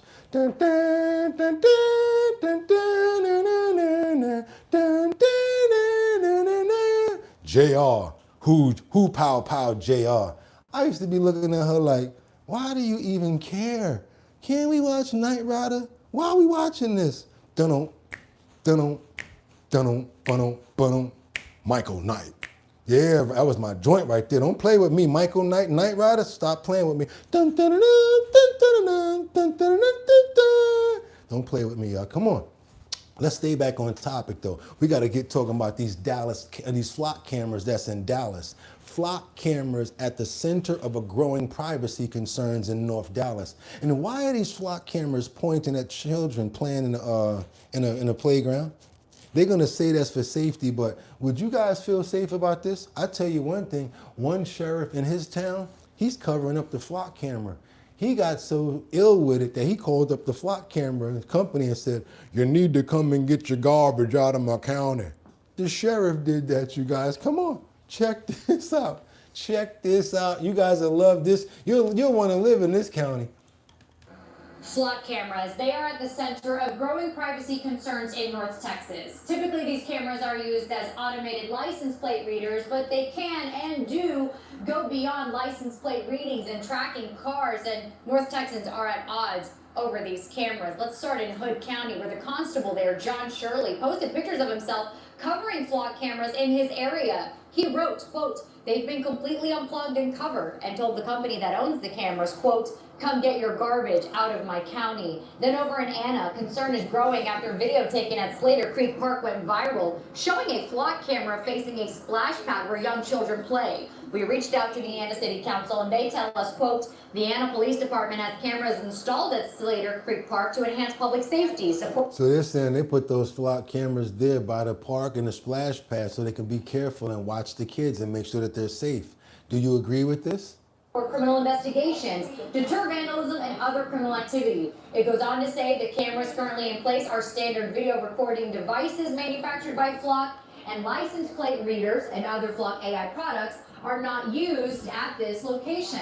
Anna City Council is scheduled to discuss Flock cameras at its next meeting next week on the 25th. Meanwhile, here in Dallas, we recently spoke with Police Chief Daniel Como. We asked him about the growing privacy concerns, and here's what he had to say. I understand the concern. Okay. But these cameras are not being used to violate anybody's rights. These cameras are being used to keep everyone safe. Dallas police tell us. Oh, you ain't getting away with that one. That was the alley-oop. Let me get that. Boom! What's that? WIIESPH? Put a cop there full time. The cop costs a budget. Cop costs money. Flock camera don't. Let's keep going. There are 670 flock cameras in the city. In Dallas, I'm Natalie Haddad. I'll send it back to you. Okay. We got Flock work. cameras, We got they a are lot at of the work to cover, you guys. We got a lot. Let's stay on topic and stay on point the way that we are. Seems like we are interested in what's going on here. And I hope you guys are interested in this too, because this is pretty crazy, huh? Come on to the front of the stage, Mr. Hakeem Jeffries, because the girls are at work and they doing their thing out there. They doing their thing out there in Hakeem Jeffries and AOC's district. And yes, you guys, $85, you might be able to go around the world one time. I don't want to say too much. I got a little bit of audio editing to do, but guess what, you guys? I think that a lot of these politicians, like the one I showed you the other day that was standing outside and just not really doing nothing with the shades on, they really need to get some real active politicians that actually get hands-on and get involved with things and we can see what they're doing. Because a lot of them, they're just doing it to get in a position, and when it's time to get re-voted in, that's when they come out. Because in between that, not doing much doesn't seem like they're sticking to their policies and what they promised that they're going to do. Let's get on over here, you guys. Let's see what's going on in Mr. Jeffries' area / AOC's district in Queens. Let's see how it's going on in Hakeem Jeffries' district out in Queens. Let's check it out, you guys, and see what's going on. Let's see how it's what's happening out there. Fox News alert: Hakeem's got a big hooker problem on his home turf. Huh? And we have the shots. Huh? Senior national correspondent Kevin Cork is here. What do you have, Kevin? Good to be with you, Jesse. You know, if it's another thug off the streets, that's not a real big deal, right? Arrests happen all the time. But when it's one of New York's most notorious pimps who was operating in the district of the House Minority Leader, Hakeem Jeffries, well, that'll certainly get your attention. We're talking, of course, about 45-year-old Omari Prince Scott, finally caged at the end of July and sentenced to 50 years on charges of human trafficking and ordering the murder of a rival. For many, one of the most compelling aspects of his trial was the window it opened into the seedy environs of the so-called pit back in East New York, Brooklyn, also known as the Blade, which, as mentioned, is in the district of Hakeem Jeffries. Now, where is that again? Oh, my bad. I'm sorry, guys. Sorry. Sadly, according to the New York Post, despite Scott's conviction, it's still business as usual in this area, with dozens of women on the street selling sex for as little as $85 at a time. 85. Oh, I'm sorry, you guys. I forgot I was doing the show. I'm sorry. Are apparently worse than ever, according to local sex workers who spoke with the Post. In fact, one victim testified in the trial. They never keep any of the money they make. It all goes back to the pimp, who, of course, then beats them and determines how the money is spent. You know. You mean all that money I'll get? Okay, good. Shout out to Bobby. Really appreciate the 5 on it, Bobby. That's right, on the Cash App. Go ahead and give you some love and go ahead and throw those hearts back and another thumbs up. Appreciate all the love, you guys. If you rather send the Cash App, that's going to be $ Boogottinyc. That's right, Boogottinyc. Let's keep on going forward, you guys. And hey, stop taking notes. Yeah, look at that, talking about $85. Ain't nobody talking about the 5 on it for that, y'all. It's for the show and for the bills around here. I ain't trying to go hit the blade. You feel me? All right. Hotels, meals, clothing, hair products, and gold chains. Who knows? And perhaps worst of all, the abuse was so intense that testified she couldn't even sleep until she made a certain amount of money, even if it was raining or snowing or meant working all night. And it's not. Jesus Christ, you mean to tell me? And that one over there, I don't know who she's getting. What they call them right there, the big ones? They call them the, I don't know what they call them, but Lord have mercy. I guess they looking like they got to have a variety going on out there, you guys. And come on, man, don't even try it. Trying to find an area, looking it up on Google, talking about Google, AI. What area is the blade in? Fellas, come on now, stop it. Be nice. Go to the supermarket. Find yourself, how they tell the old people, tell you, go to church and find yourself a good, clean girl. Come on, y'all. Let's go. Let's keep on moving forward, you guys. Let's go. $85, huh? Somebody said they're still eating well, though. Yeah, you guys, let's go. See you guys later in the cut who's leaving. But we got more work to do. Let's get on over to see what's going on with the DOJ as they file a brief asking the court to cut the course. The court's asking the court to reverse their decision against who? Watch your head. Abrego Garcia, you guys. As you know, all of the charges has been overturned. Abrego has got the clean bill of whatever to move around how he wants to. But guess what? The DOJ wants those charges back, and they want them out of our country. Do you agree? Do you think that Abrego Garcia should actually be deported, or he should be able to stay in our country? Let me know by thumbs up or thumbs down, you guys, because that's where we're at with it right now. Let's get it. Let's go. Thank you, Shelby. New tonight, the Department of Justice filed its opening brief in the U.S. Court of Appeals for the 6th District, asking the court to reverse the district's court order dismissing the indictments against Kilmar Abrego Garcia and reinstating the case against him. Some people say that they leave the party at night or the blade, and the next morning they go to church. So you guys got to be careful. Might still be some of them in the church too, they say. That's from what I heard. In 2022, the THP pulled over Garcia, who was later indicted by the feds for human smuggling. Garcia was mistakenly deported to a mega prison in his home country of El Salvador, despite a 2019 court order barring his deportation. In May, here in Nashville, a U.S. District Judge, Waverly Crenshaw, dismissed Abrego Garcia's criminal human smuggling case in Tennessee. In a statement sent to News 2, the DOJ stated in part, quote, "The district court did not follow the relevant Supreme Court and Sixth Circuit precedent in making its decision to dismiss the indictment." Somebody said, pack his bags now, get him out of here now. You're not from here, get up out of here. Kick a rock for a block. Liberty says news, entertainment hype, and the best chat. That's right, you guys, on your YouTube feed. Pull up. We're discussing all of the hot topics going there right now on Our Bottom Line. Let's keep on going, you guys. Let's go. Against Abrego Garcia. The ruling marks a dramatic expansion of the power of the courts to dismiss serious criminal charges based on subjective assessments of a prosecutor's motivation and his unwarranted intrusion into the executive's power and the responsibility to protect the public. So they're trying to overturn that appeal and get him out of here. As you guys know, the United States was trying to send Abrego Garcia to Uganda. That did not work. And yes, he kept on fighting, got it overturned on appeal. Let's keep on going. We got a lot more to get into, you guys. If you have not subscribed, what are you waiting for? We're on our way to 75,000 subscribers. Let's get on over to Memphis real quick. That's right, you guys. We got Tyrone buzzing. I don't know how. Tyrone buzzing sound like somebody's cousin, but he's been accused of something that's pretty crazy. I'm telling you, Tyrone buzzing, he ain't got it all upstairs. Be careful, you guys, because you never know. I'm not trying to say something like this can happen anyway, but let's say that they've been together for about 23 years, him and his girlfriend, wife. Next thing you know, they get into an argument and boom. Next thing you know, she's not here no more, but he was driving around with her in the passenger seat. They pulled him over in Memphis and he got locked up. They're trying to send him back. That's right, you guys. Let's see what's going on with this extradition case. And I'm going to get you guys everything coming up off this case. See what's going on in Memphis right now, you guys. Let's go. Ron, thank you. Now for this developing story. The man accused of killing his wife and then driving her body nearly 400 miles to Memphis. Did you hear that? Yeah.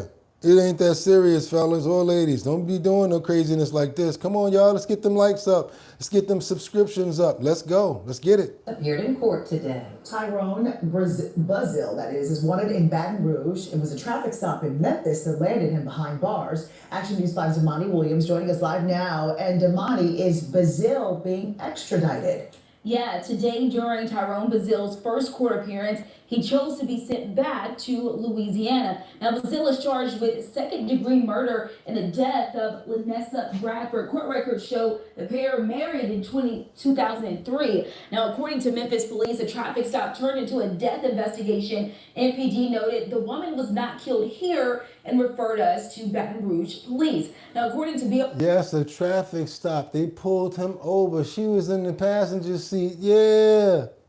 Yes. RPD after an argument at a park on Thursday. Brazil allegedly shot Bradford. Now, police say Brazil drove off with Bradford in the car and continued driving until the traffic stop in Memphis. I can have a lawyer and a hearing on this, or you can consent and let them come get you.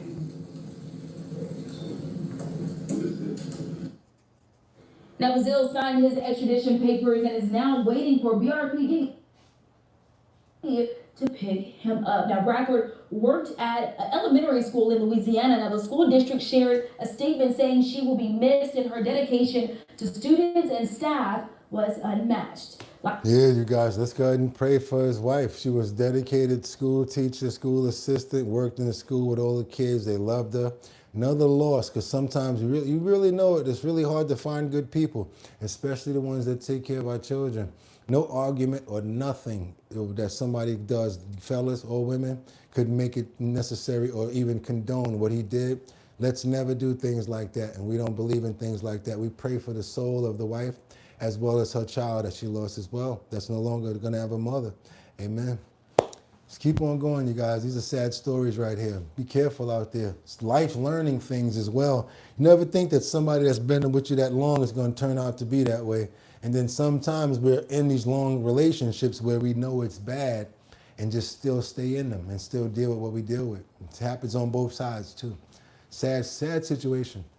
Let's get on over to California, you guys, because this semi-truck driver, he lost control before a crash on the Palmdale Road in Adelanto. And I wanted to show you guys this because, again, we're seeing a lot of people go out of control, and just want to keep you guys on point when you're out there driving. Not only I want to know the gas prices, but I want to make sure that you guys are paying attention all times around you, especially my motorcycle riders, because it's us against them, guys. Let's go. No audio. I'm just showing you. And this is a big semi right here. No audio, but it's actual footage from actual situations. But as you guys can see, that was head on, and that other truck does not look like it took it pretty well.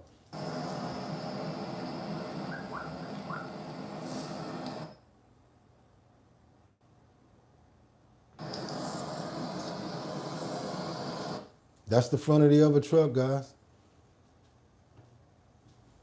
Again, it doesn't look too good. That's in California, semi-truck. Yeah. Palmdale Road, Nalalanto. Want to pray for the victims in this situation, pray for the best, hope for the best, and hope for recovery. We're going to try to keep up with this if it's brought into the news and see what we can find out about it. But yes, there was someone driving these trucks and these vehicles. That's right. Yeah, amen. You guys see it. Yeah, you see it, man. Like, I'm not going to say it, but yeah, I'm going to let y'all just in the comments, you guys. Yeah, let's go. Be careful out there, y'all. I'm telling you.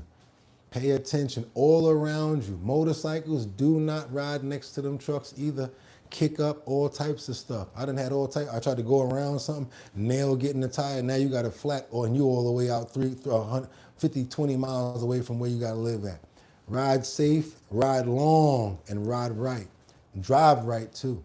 And look out for motorcyclists, please, no matter what. Keep on going, you guys. That's right. Let's get on over to Nashville, Tennessee, where we got this D-rug mix-up that I wouldn't believe that could happen at any hospital. They're setting up for a lot of people, well, for a couple of people to have surgeries. The worst thing that can happen with like the anesthesiologist or with like the pain, whoever gives you the medication for the pain, the worst thing that can happen is what? Medications get switched up? Oh, you don't think it's ever happened? Luckily, we found it here, but it's too late because the situation here in Nashville, Tennessee, where there was a mix-up with drugs, not in an illegal manner, but they were about to do surgeries, and the wrong medication went to the wrong patients, and as a result, there were a few of them that wound up paralyzed. Let's keep on moving forward, you guys, and we got to pay attention everywhere nowadays, don't we? Let's get back to that breaking news. Imagine going in for what is supposed to be routine surgery and being left permanently paralyzed. Tonight, that is what several Mid-State families are dealing with after procedures late last week at Ascension St. Thomas Hospital. Yeah, and we'll sue them or whatever like that. That's not going to bring the person's health back. Like, this is crazy. Investigative reporter Jennifer Krause is here with the very latest. Jen, this is terrifying. What happened? Yeah, it definitely is. And heartbreaking and tragic. And the hospital is not providing a lot of details, but we have talked with one of those families as well as others. And here's what we can tell you. Last Friday, at least 4 people went to Ascension St. Thomas Midtown here in Nashville for joint replacement surgeries. And a drug mix-up led to things going horribly wrong in the operating room.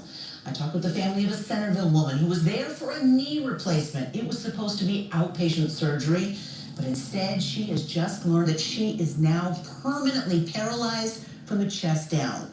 I'm told she was supposed to have had an epidural for pain, but the wrong medication was injected, and she was not the only one. There are at least 3 others. The hospital told us in a statement, quote, "Our hearts are with the 4 patients and their families impacted by this event." The statement from the president and CEO of the hospital went on to say, on behalf of our leadership and care teams, I am deeply sorry for the harm caused to our patients.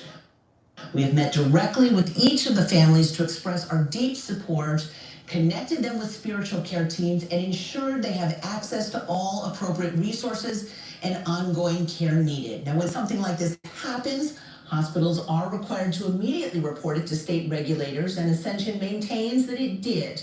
Again, the hospital is not sharing much information about how this drug mix-up happened. Why? Because they're in court right now, right? Right. I've been told it occurred in the pharmacy where instead of putting in... Thank you so much, Angels. Straight up alley-oop, bomb drop right there. Yes, no amount of money. No amount of money. None. Anesthetic called bupivacaine into the syringes used in these procedures. Somehow, they were instead filled with potassium, which, as you probably know, can be lethal. In fact, that's one of the drugs used in lethal injections because it stops the heart. The hospital said in its statement that the day of the event, it launched a thorough investigation, identified the cause, and implemented corrective safeguards. The family of this Centerville woman told me that after the hospital discovered what had happened, she was transferred to Ascension St. Thomas West, where she remains in the ICU. Her family, meanwhile, guys, is now speaking with an attorney. She need to get out of their hospital altogether. She need to get out of their care altogether. I want to pray for her. I want to pray for all of the other victims who got caught up in this tragedy right here, you guys. And that's something that's sad because we put our trust into those people. We put our care into them because they're supposed to be caring for us. Still want to pray for everyone in this tragedy and hope that she gets through with 100% recovery. And I don't care what anybody says because I know my Lord and I know my Father. And I know that there's a possibility for miracles all the time. And we're praying for one. For all of these people who had this tragedy happen to them, even if you don't think it could possibly happen, that's what a miracle is called. Amen. And that's why we ask for one. Let's keep on going, you guys, because we got some new information. We've been following up on a whole lot of new stories, a whole lot of stories, and coming up and breaking a lot of new stories as well, bringing them directly to you as we see them. As soon as we see them, we're bringing them to you. So that's why we come to follow up on the Hayden Pantera story, because yesterday we found out some new details. Her ex-boyfriend and her brother was actually inside of the home that she was in. And I don't know if these guys were like the perfect people to be around her, because all of a sudden, it took a little while for them to call to get her help. Come on over here, you guys. Let's see what's going on in South Carolina with this next case. Let's go. Got some more to get into over here. Yeah, right here. Let's see what's going on with this, and if there's some sort of mix-up going on with this. We're learning new details today about the death of Hayden Pantera. The 36-year-old actor and mom was found unresponsive in Greenville, South Carolina over the weekend.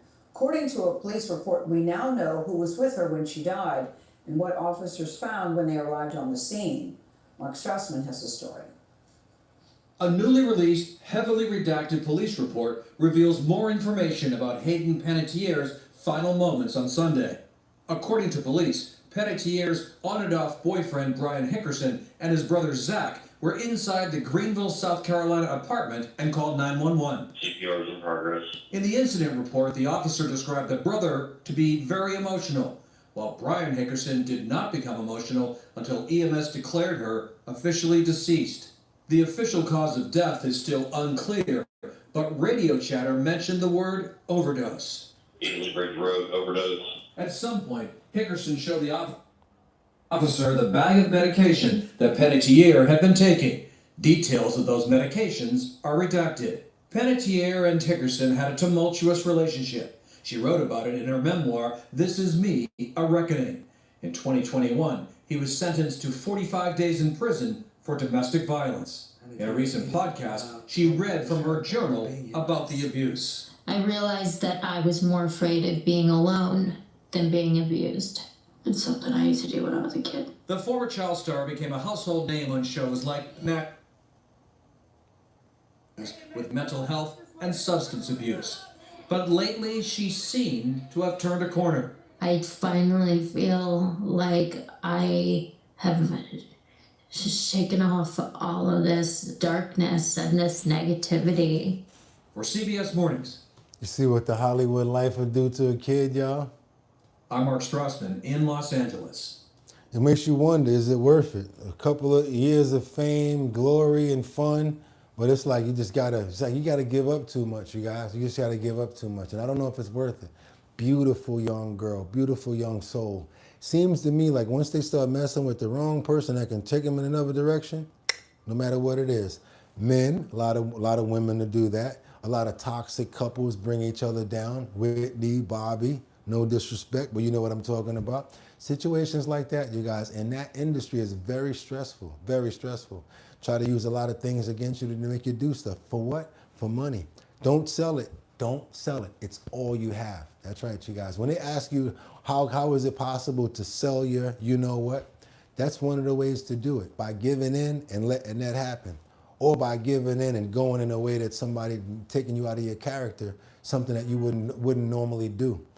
I would rather not get the money and not get the riches, because once you do that thing or whatever it is and you demean yourself and you break your body down in the way you respect yourself, you'll never carry yourself or feel the same way again. So you won't be 100% anyway. Might as well stay broke and keep on struggling. Let's keep on going, you guys. How many guys are tired of this question right here? Every time I go somewhere, I could go somewhere to buy a soda. Go buy the soda, tap with the card. Yo, bro, the soda costs $2 already. What do you mean a tip? How come every single place we go now they're asking for a tip? I'm talking about you go buy something, it don't matter what the cost is. You go get some tires, you want to give them a tip. I see about asking how the service was with the smiley face, with the yellow one in the middle or the red one that you angry about the service. But let me ask you guys a question. Are you starting to see more of a tip request every single way you go? You go to the bodega, you pay for your food. Would you like to leave a tip? All you did was sell me a soda. Come on, y'all, let's call them out on this. The tips is crazy right now. Tip or skip. Consumers say that they had enough. A lot of people had enough. And a lot of people saying that they're tired of seeing that tip screen like me. Because I can go buy a donut. The next thing you know, you want to leave a tip? Yeah, I'll leave a tip. Don't bet on horses. Don't bet on horses. Yeah, that's what you shouldn't do. Cross on the green and not in between. That's my tip. You hear me, y'all? Cross on the green and not in between. That's my tip. Let's go. Pizza shop. Look at this. Pizza shop till you buy one slice talking about do you want a tip? For real, Paul? Come on, Paul, for real? One slice? Americans love to reward good service. Many are having second thoughts about the barrage of tip requests on practically everything. It seems that tipping screen pops up in just about every sale. Are we tipping? Cross on the green and not in between. You know what I'm saying? Yeah, man. I ain't gonna say the rest because I flipped it and I made it up. I made the rest up. Cross on the red, then you be dead. I made that up, the extended part, but I don't say that no more. And you know what? Don't bet on horses. Yeah, be careful out there betting on horses. It's not good. Every single time that we go to a coffee shop, I have become so good at pressing that no tip button. I'm paying $50 for 2 drinks at a Phillies game. I'm not tipping you. Shoppers are being nudged to tip when ordering a sandwich, a single cup of coffee, even for things like tires. I went to go get new tires on my truck, and they literally had the screen turn around and had the audacity to say, "Would you like to tip?" I said, "No." So is tipping out of control? A little bit, yeah. Although it's a custom that isn't going anywhere, people are pulling back on where, when, and how much to tip. Restaurant technology platform Pop Menu says 40% of consumers are tipping less this year than last year because of tipping fatigue, tighter budgets, and rising prices, with 3.4% inflation over the past year. All right, y'all. I gotta do another one because they're not gonna mention this one. They don't mention this one. And we all have felt it before. How about when you wanna give a tip, but you gotta be careful because they might have already added the tip. Should I wait?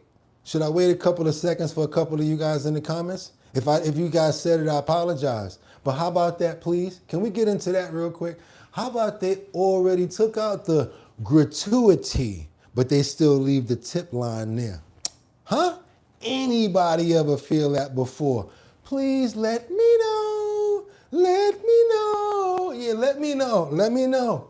If you go to an establishment and every other month the price for that same item or service goes up, you start to get fatigued there, and you have to make up for that. You can't just eat that all yourself. There is also the anxious, somewhat guilty feeling as you stare at the large tip screen that appears before the required customer signature. So they do that at Applebee's. They already take out the gratuity, and then they still have the tip there for how much you want to tip. And then they be looking at you like you ain't, like you wrong for not putting nothing there.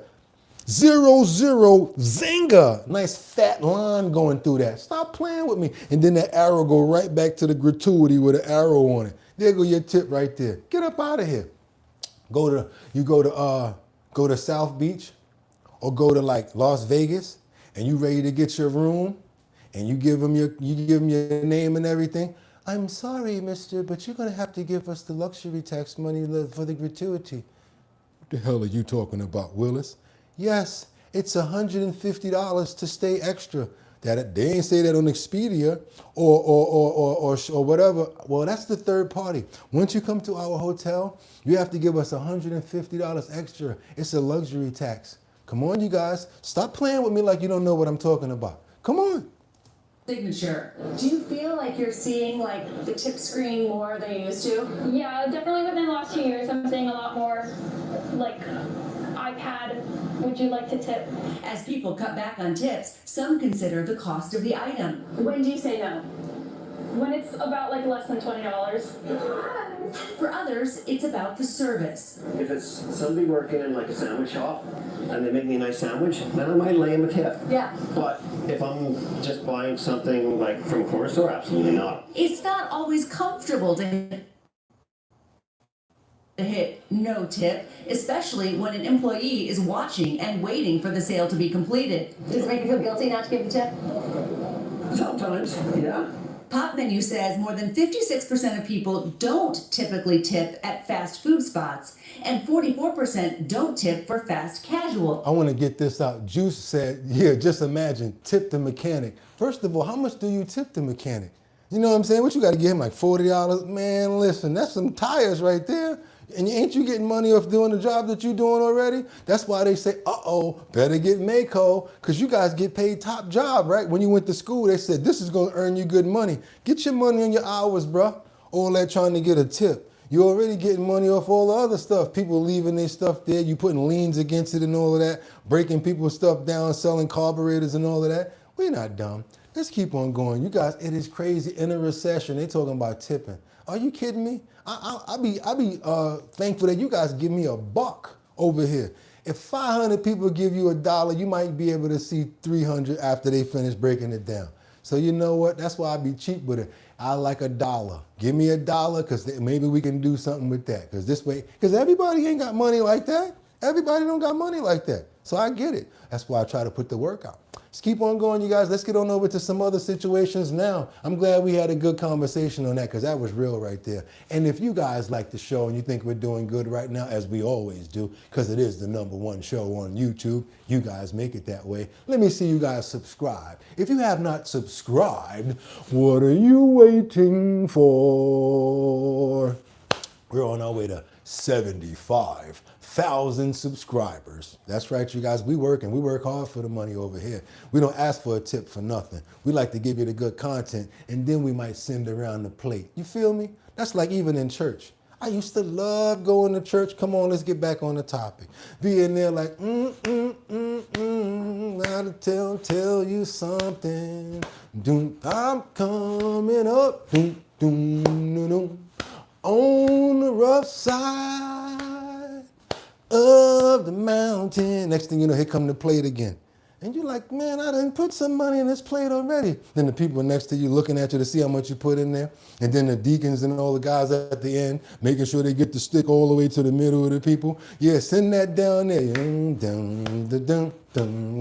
All right, now we're going to sit down. Everybody, we're glad that we're here to our sermon today and blah, blah, blah, blah, blah. 15 minutes later, yeah, we got a situation going on with the roof, you guys. So we're going to send around the plate one more time because we would need it. I'm talking about I used to see that plate come around so many times in church. By the time you leave out of there, you broke. But you asked them for some money, like I did one time. I'm sorry, I ain't got no money for my rent. They was like, didn't take up an offering for Brother Bugatti, did they? So that's when I said, time to go. I can praise at home. Keep on moving forward, you guys. Let's get on over to Oklahoma. We got gray skies that turn bright yellow after lightning hits a gas tank. This is crazy, you guys. Let's check out what's going on in Oklahoma. And that's a true story. I love to go into that church too. Baptize me and everything. I'm giving up tithes and everything. And they really on my back. Like, I know how much money you making. Is this 10%? Acting like they Gambino or Sopranos or something like that. But as soon as I need some bread, so I missed that Bugatti. We got you. Ain't get jack. Ain't take up no offering for Brother Bugatti at all. That was the last time they saw me. And always trying to get some. Oh, nasty ladies in there. And how you doing? I'm fine. Please get away from me. Thank you. I'm here to praise. Thank you. Talking about fellowship. Get out of here. Let's go, you guys. Gray skies turn bright yellow after lightning strikes. This stunning video shows the moment gray skies turned bright yellow just south of Tulsa, Oklahoma. A lightning strike is believed to have caused these liquefied natural gas tanks to explode. There's approximately 2 tanks on fire now. Good Lord, and that 2 billion tanks on fire for Louisville. Firefighters battled the flames for hours. The towering plumes of black smoke could be seen from 15 miles away in Tulsa. Fire officials issued a shelter-in-place order for schools and voluntary evacuations for people in nearby homes and businesses. When it exploded, actually the roof of the tank came off. It was enough that shook the building right here. You can clearly see that roof flying into the sky in this video. There have been no reports of injuries. Where else you seeing this at but on Our Bottom Line? After a whole different conversation about something else. We got it, you guys. If there's something happening, we know about it. And one of those tanks is still burning tonight, could continue to burn for several hours. Most of the evacuation orders at this point have been lifted. And despite all of that smoke, officials who have been monitoring the air quality say there are no health concerns from that tonight. Tony? No. I don't know if you guys remember. This stunning video. But back in the days, there was something that went viral where a lady came out and she said, "Now that's a fire. I had to get my stuff and get out of there." Well, I said, "Lord of mercy. Now that's a fire." Remember that, y'all?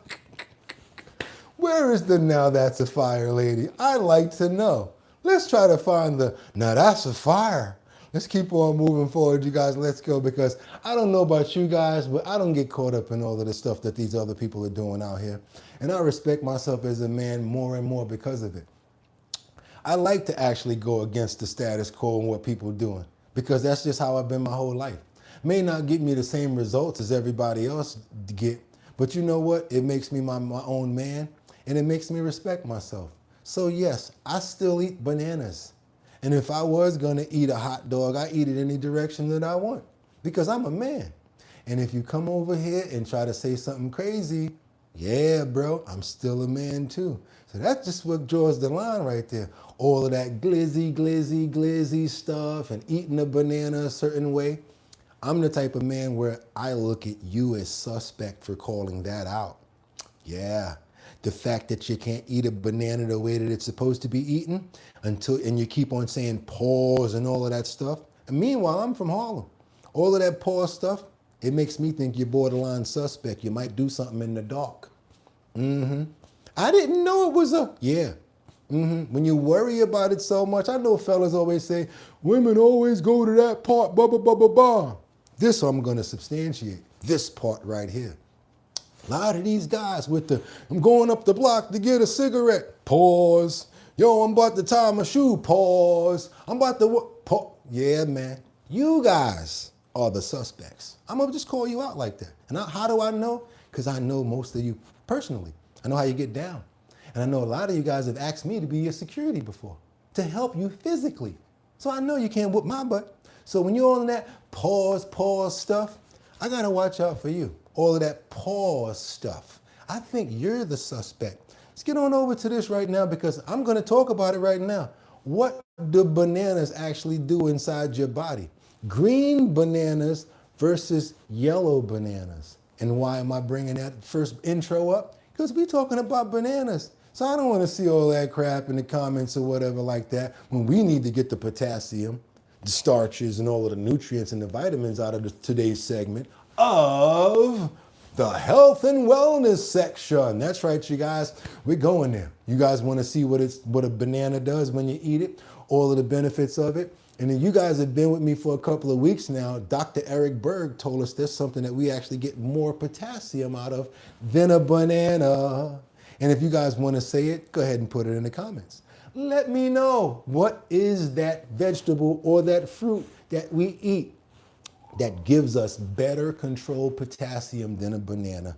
Do you guys remember? I'm waiting for you in the comments, because we got to go there. What do bananas actually do inside your body? One of the most eaten fruits in the world, on earth.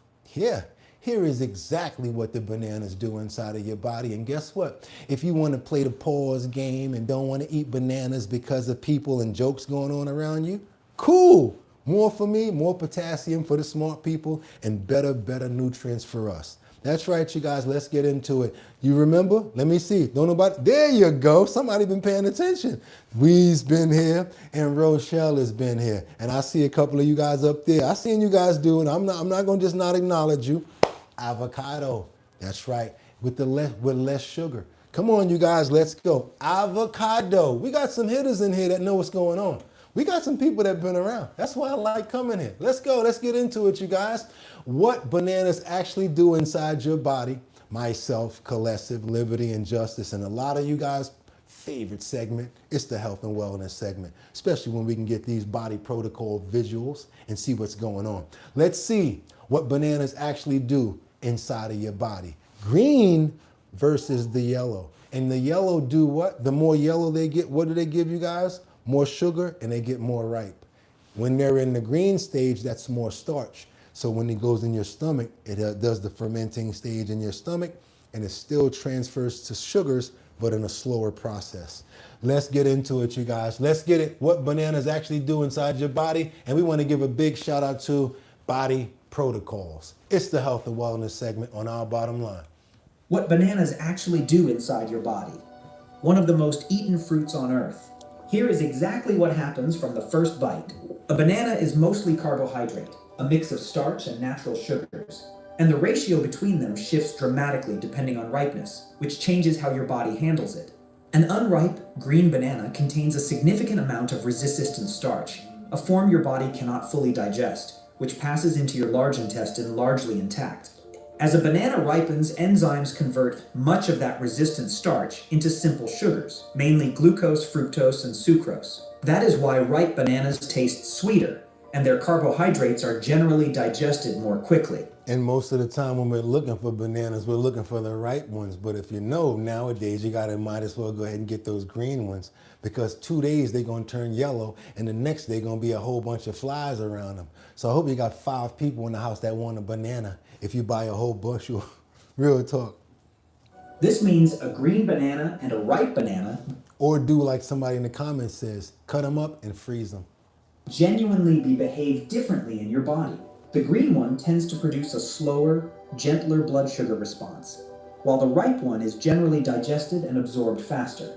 That resistant starch reaches your large intestine and becomes fuel for gut bacteria. Through fermentation, those bacteria produce short-chain fatty acids that can support the health and function of your colon lining. Bananas are also a useful source of potassium, a mineral your body uses for fluid balance, normal nerve signaling, and muscle contraction, while your kidneys carefully regulate how much stays in your bloodstream. So you understand what bananas actually do? Helps your metabolism, it helps your blood flow, helps your body flow. Yeah, it actually helps with the contraction and the expansion.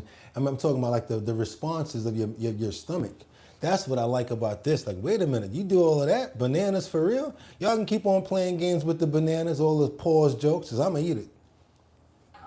I'm going to... What bananas actually do inside. Green banana and a bananas taste sweeter, and their carbohydrates are generally digested more quickly.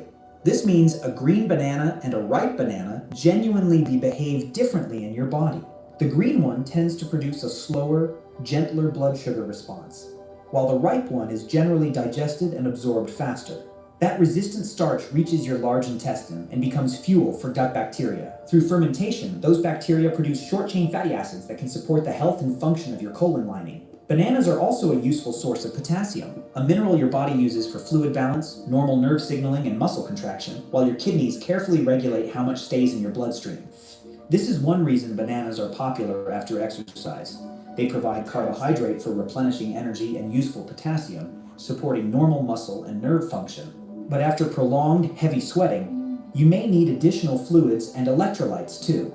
They also provide vitamin... Sorry about that. My mama, she wouldn't even let me go outside in the morning. She didn't know too much about this, but if we didn't eat a full breakfast, she would automatically get me a pint of Tropicana orange juice and a banana. Yeah, that's a lot of sugar, but she was trying to get me something to eat before I went to school in the morning. So yeah, my mama knew about them bananas back in the days. I used to love bananas. Let's keep on going. What bananas actually are, ripe bananas do not cause dramatic blood sugar spikes for most people.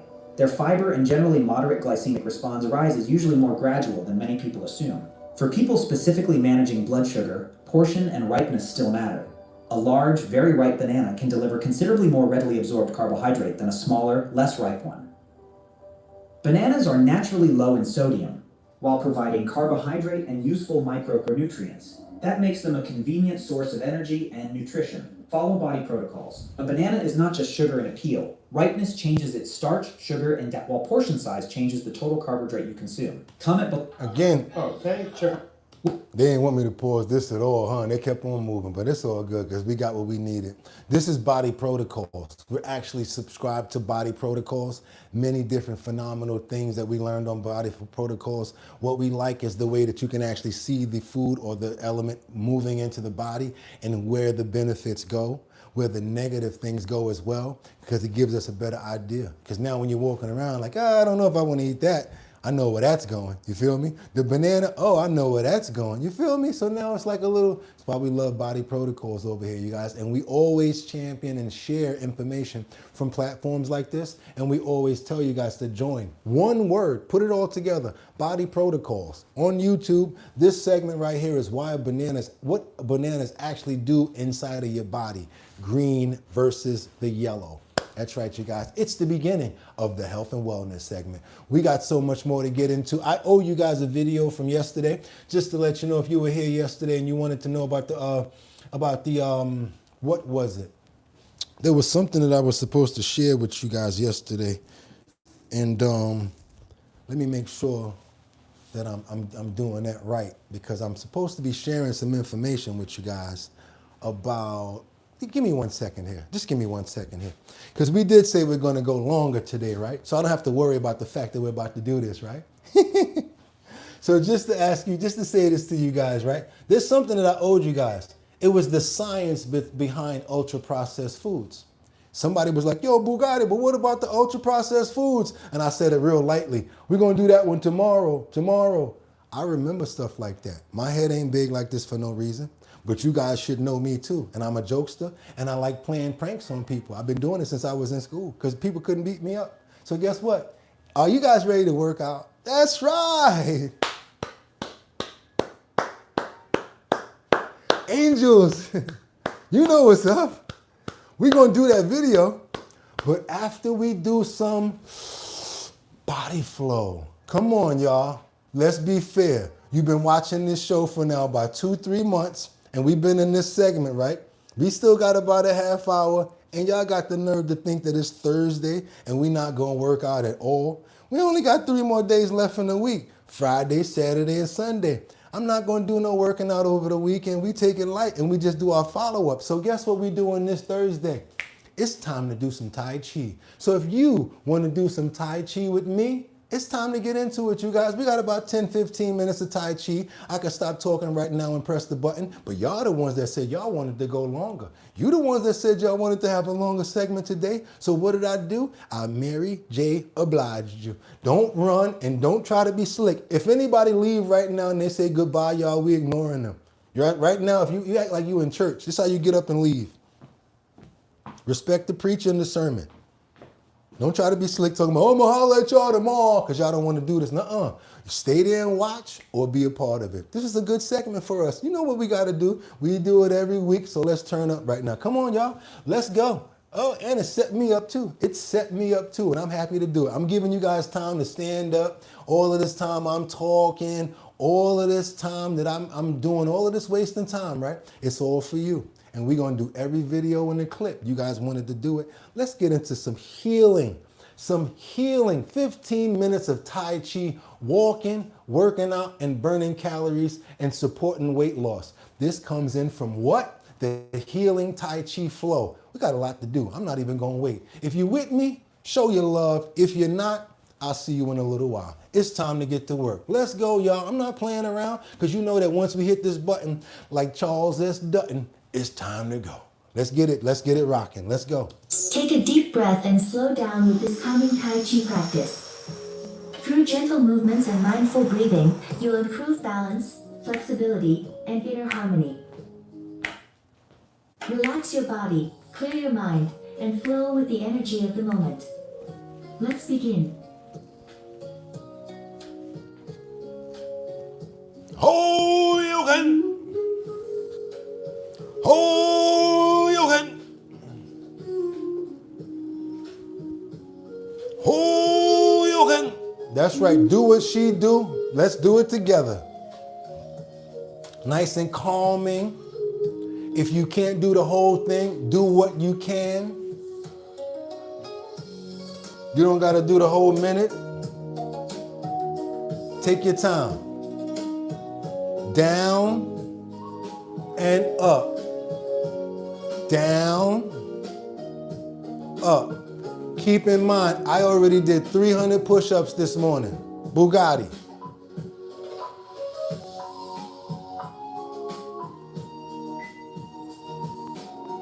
Three, two, one. Next exercise. Get them up. Get them up. That's right, y'all. Don't bring your hands down to the knees. Bring them knees up to the hands. Bring the knees up to the hands. Bring the knees up to the hands. Bring the knees up to the hands. Yep, yep, yep.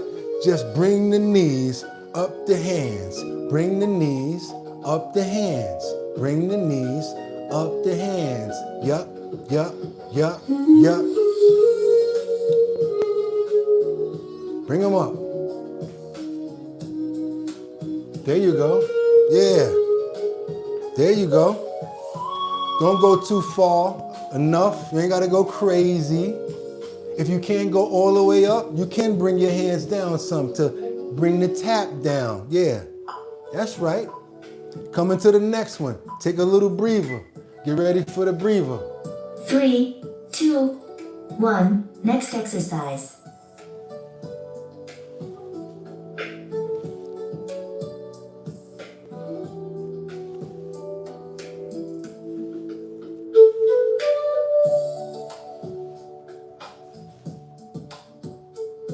Can you see me? Can you see me? Can you see me? Can you see me? Can you see me? I'm clear. Can you see me? I'm here. Yeah, yeah. Woo, sweating already, y'all. Sweating already. And bring it back. Oh, you doing that? Okay. Oh, that's what you're doing. Okay, she bringing it back. And then she doing the twist. Ooh, can you see me? Can you see me? Can you see me? Yeah. I don't know what that move is. Okay. Back to the middle. Back all the way on that side. Okay. Oh, you're going frontward. Okay. Okay. 3, 2, 1. Next exercise. What you got for us now? Really? What the hell? Okay. How you doing that? She doing arm to the right back. Okay. Arm to the right back, leg up. Arm to the right back, leg up. Arm to the right back, leg up. Okay, yeah. Okay, leg back. Okay, swing back. Okay. This that Iceman. Okay. This gonna be called an Iceman. Okay, bring the arm all the way back. Okay. All the way back. Bring it up. All the way back. Bring it up. Bring it back to center. Bring it back. She doing a switch? She ain't do no switch. She only did one side. We should do the other side though, right? 3, 2, 1. Next exercise. Okay, this is a calmer, more calmer for the waist. If you hear your waist start cracking, that's what it's supposed to do. When your waistline starts cracking, not on the first one, like that 3.5 one, when your back be like, you need that. And you feeling things that you haven't felt in a while because you ain't been moving this area. If you can't do them all, do what you can. If you can only go partial, only go partial. The goal is to move. It's not about us. It's about moving. It's not about showing off. It's about getting that circulation going out there, you guys. This is my one time a week I get to work out with you guys. And I love it. I like doing this. We got one more second. Let's go. What you got for us? 3, 2, 1. Next exercise. Sunshine. Sunshine. Sunshine. Right? Yeah, that's like sunshine right there. Right. Let the sun come out as much as we can. Let's do as much as we can. All the way back as far as possible. All we going for is circulation here. There's no such way to do this perfect. Even if you do it wrong, guess what? You're doing something somebody else ain't doing, and you're moving. Oh, I like the way she did the hands. I like the way she did the hands. She made the hands go like into each other. Right. There we go, yeah. Let's keep on doing that. 3, 2, 1. Next exercise. You can't have my purse. You can't have my purse. You can't have my purse.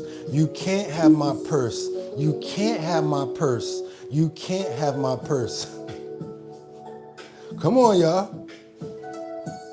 Tell them, ladies. You can't have my purse. You can't have my purse.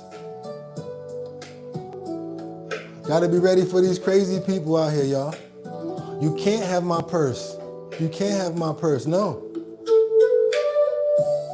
That's right. Get them straight cap to the face. Make sure you're going straight with it, ladies. You see that? You see the way she twisting her wrist with it? It land better that way. I know you're doing it this way, but you can't have my purse. Come on. They can't get your purse this way. Come on. And tighten that fist up. Yeah, that's the whole center punch right there. Nice tight punch. You can't have my purse. 3, 2, 1. Next exercise. What's this, some Golden Globe trophy trick?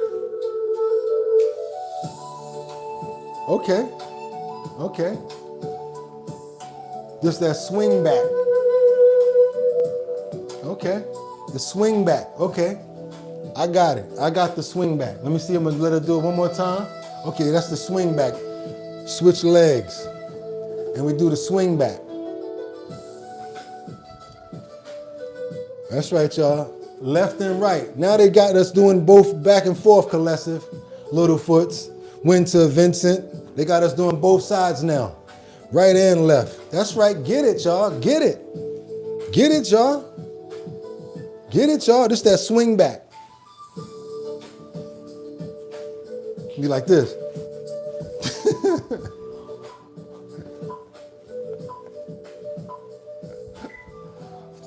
Woo! 3, 2, 1. Next exercise. Hard name for this one. I don't know. What am I doing? Swatting water? The water swat? Like when you in the pool? Samurai swat.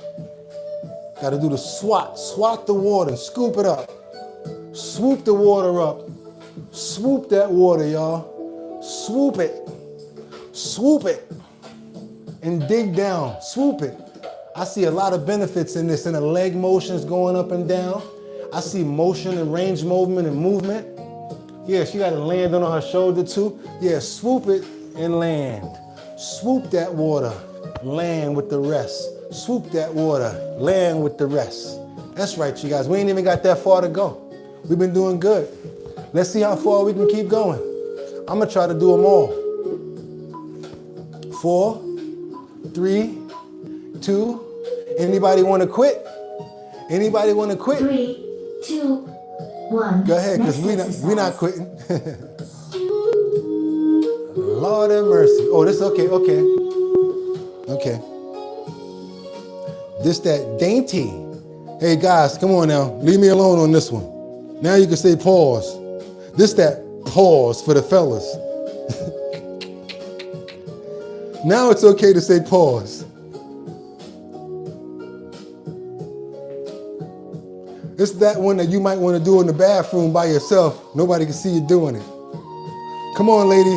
Hurry up for my roommate get here. Okay, the tiptoe stretch. I like that one. This that one. Don't do it if your underarms is funky. The tiptoe stretch. Okay, let's get it. It's almost over. It's almost over, y'all. It's almost over. Woo! 3, 2, 1. Next exercise. Oh my God. More arms. I'm about to quit. No, I gotta be inspirational, you guys, so I can't do that. Come on. Let's keep going. We work hard for the super chats around here. Working hard for the super chats. He works hard for the super chats. So hard for the cash apps. So y'all better treat him right. Okay. Leg to the side, arms up. I ain't got to do my workout later after messing with her, huh?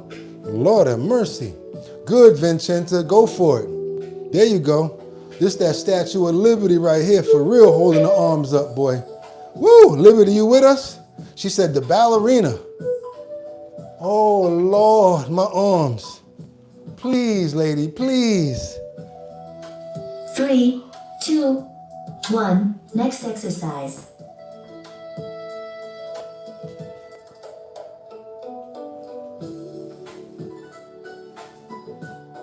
What the hell are you doing up there? What the hell are you doing up there? What the hell are you doing up there? Get down from there. What are you doing up there? Get down from there.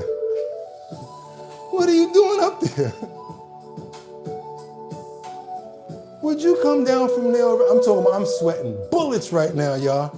Y'all don't got no super chats or cash apps for me. I might not come on tomorrow. I'm just playing. We going extended for real, y'all. I earned that little thing that I did earlier. I definitely earned it, didn't I? I should have never put that thing on there. I'm never putting that on there again. Talking about Q&A after the show. Stop, that's it. 3, 2, 1. Next exercise. All right, I could do this one. I could do this. I could do this. All right, I could do this. I could do this. I could do this one. Okay, I could do this one. Okay, I could do this one. I could do this. Okay. I'm doing it right. Yeah, I'm doing it right. Get your place. Get your place and go back. Right? And get your place and go back. Vincenza like when we go both sides. I see you like that. He like working both sides, and you're right. That's good balance, and that's really good alignment. So you want to work both sides. Okay. You want to work both sides. Sweating bullets out here. Good looking little foots for the $2. I'm going to use that for a Poland spring. And that cash app that I got, I'm about to buy a bag of ice with that and put it on my back.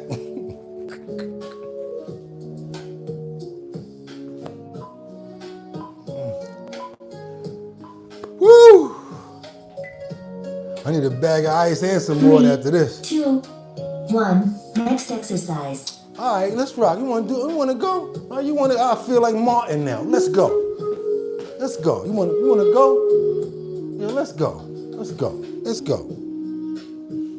I feel like Martin. Remember Martin started the OD, and Gina brought that plate of food out. Yeah, let's go, y'all. I got my second win. Come on, let's go. Yeah, you can't do but so much. I do this. What you saying, little lady? I'm gonna let this little lady beat us. No, she ain't, y'all. She ain't gonna beat me.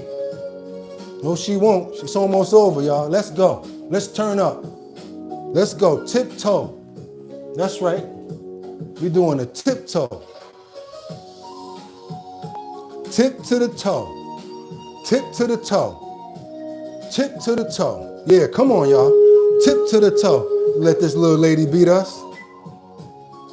Damn, she's strong, 3, though, right? 2, 1. Next exercise.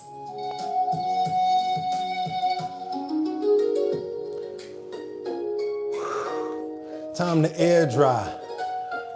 Air dry time. Floating in the breeze time. Air dry. Oh. Okay.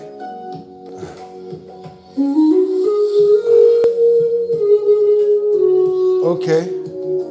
Okay. Air dry on the tiptoe. Air dry to the tiptoe. Air dry to the tiptoe.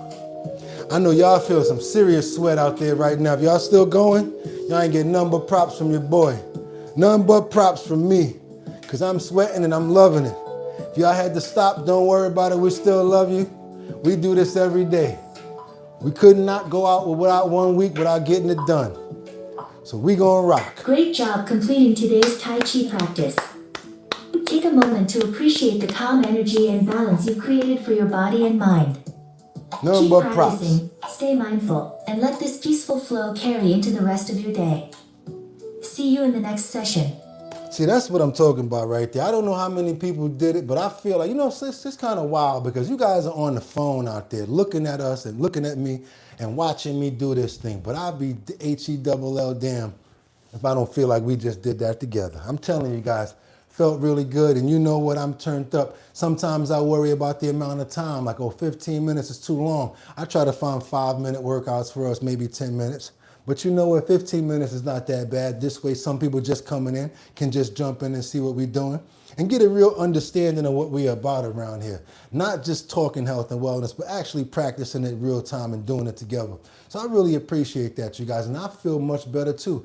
After a workout, you feel real good. You put it on the ground and you leave it out there. Do what you can, and then whatever you can't do, you leave it alone. But again, I always tell you guys, please, do me a favor. You always have to ask your doctor. I don't care if you watched us. I know a couple of people can't do it because they're in situations or whatever. But moving forward, if you want to get with us on certain things like that, ask your doctor first. And if he says it's okay, cool. Or how about this? While we're doing our workout, you'll do what's been approved for you. So let's say he gives you a special workout if you got to do something different. You won't have to do what we're doing. We can just do it together at the same time. Again, I know we're not in the same room, in the same location, but just having people around sometimes doing the like-minded things. Yes, that's right, you guys. It makes you feel much more inspired. We're going in deep right now, you guys. We're going where no man has gone before. Not like we never did this before. We're actually going to keep on going because guess what? I got a lot more for you. And I owe you the clip still, from yesterday. Talk the talk and walk the walk. I'm going to start following everybody. If that's right, you got to keep on moving forward and doing this, right, you guys? Your doctor's cool with it. Faye, good morning. Nolan Wells, that's right, you guys. I just want to say I'm proud of every single one of you guys that actually did it. The people that are thinking about doing it. The people that did part of them. The people that did some of it. It's nothing but props to you guys because guess what? You got up and you tried to do something. Didn't just make an excuse and sit there because you could and we couldn't see you. Nothing but love to you guys. And I hope you got something out of it. And guess what? We got to keep on moving. We got a lot more to get into because I want to tell you guys about Parkinson's. There's a new revolutionary thing that's going on right now. You guys are not going to believe this. I mean, literally, they use it for sonograms for babies. That's right, you guys. We're looking at all new things, whatever we can find when it comes down to Parkinson's and all sorts of things that we can find to try to alleviate the disease. As we know, it's something that gets worse the older you get. One of my best friends didn't even recognize me after a while when I went to his office. Stash more cash than Burt Podell. Inhale, make you feel good like it feel. That verse that Biggie Smalls said. Stash more cash than Burt Podell. I actually used to manage Burt. The last year of his life, he had Parkinson's and he started to lose his memory. Didn't even recognize who I was. I had another friend who was a landlord about 70 years old. He had some sort of a mechanism that was connected to his phone that helped him out with his Parkinson's. It's like the tick that they get. So yes, you guys, I know a lot of personally in my life, people that have lost their lives and have had Parkinson's. And I'm gonna tell you the truth. It's a pretty sad thing to see someone going through life and not remembering who they are or their loved one or their family member. So anytime I can find out information like this, I find it beautiful. Over 1 million Americans are living with Parkinson's disease. Doctors are using ultrasound, that's right, ultrasound tech to target some of the most debilitating symptoms. There's one man who underwent the treatment and he used to get like tremors and all sorts of like different things happen to him. And guess what? Ever since he went and undertook this ultrasound tech, it vanished and he's actually on scene. So hopefully this can help a lot more people. Let's keep on going, you guys. Yes, let's keep on going, you guys. Let's go. Parkinson's disease, but a newly expanded treatment is changing the game. Doctors are now using ultrasound tech to target some of the most debilitating symptoms. There is one man who lived with a severe tremor for years, and after undergoing this treatment, the shaking was gone within minutes, and no surgery was even required. That patient, Air Force veteran Bud Level, and his doctor, Dr. Bhavya Shah, join us now. Good morning to you, gentlemen. Good morning. Good morning. Bud, I'll start with you. I know you had stage 3 thyroid cancer. You had surgery. 1 hour later, your voice started to change and you started experiencing the tremors, and you were diagnosed with Parkinson's. So a very tough time in your life. But now, because of this ultrasound therapy, no more tremor. How did that change your life? Oh, the tremor made it really difficult to do a lot of things that I enjoy doing. I'm an outdoorsman. I like using binoculars. The tremor made it impossible. I really enjoy working on antique radios. When I say antique, I mean really old stuff. Mm-hmm. And they frequently require a lot of work, but it's fun. The problem is, with that tremor, I couldn't hold a soldering iron still, and it made it very difficult. Dr. Shaw fixed all that, and I don't mean a few minutes after the procedure, this was gone. It was gone immediately, and it's still gone. And in fact, I can show you, if you want to see, there's no tremor. It's gone. And so my life is more or less back to normal from the standpoint of what it is that I'm able to do. Wow, Bud, what a blessing. Dr. Shaw, thank you for changing his life and being a physician and caring for people. This was your first patient that you've treated with ultrasound therapy. What was your... Are y'all talking about Dr. Shaw's toupee over there? He looked like a bird. Bird, bird, bird, the bird, the word, the bird, bird, bird, the bird's the word. Don't you know that the bird's the word? Everybody knows that the bird's the word.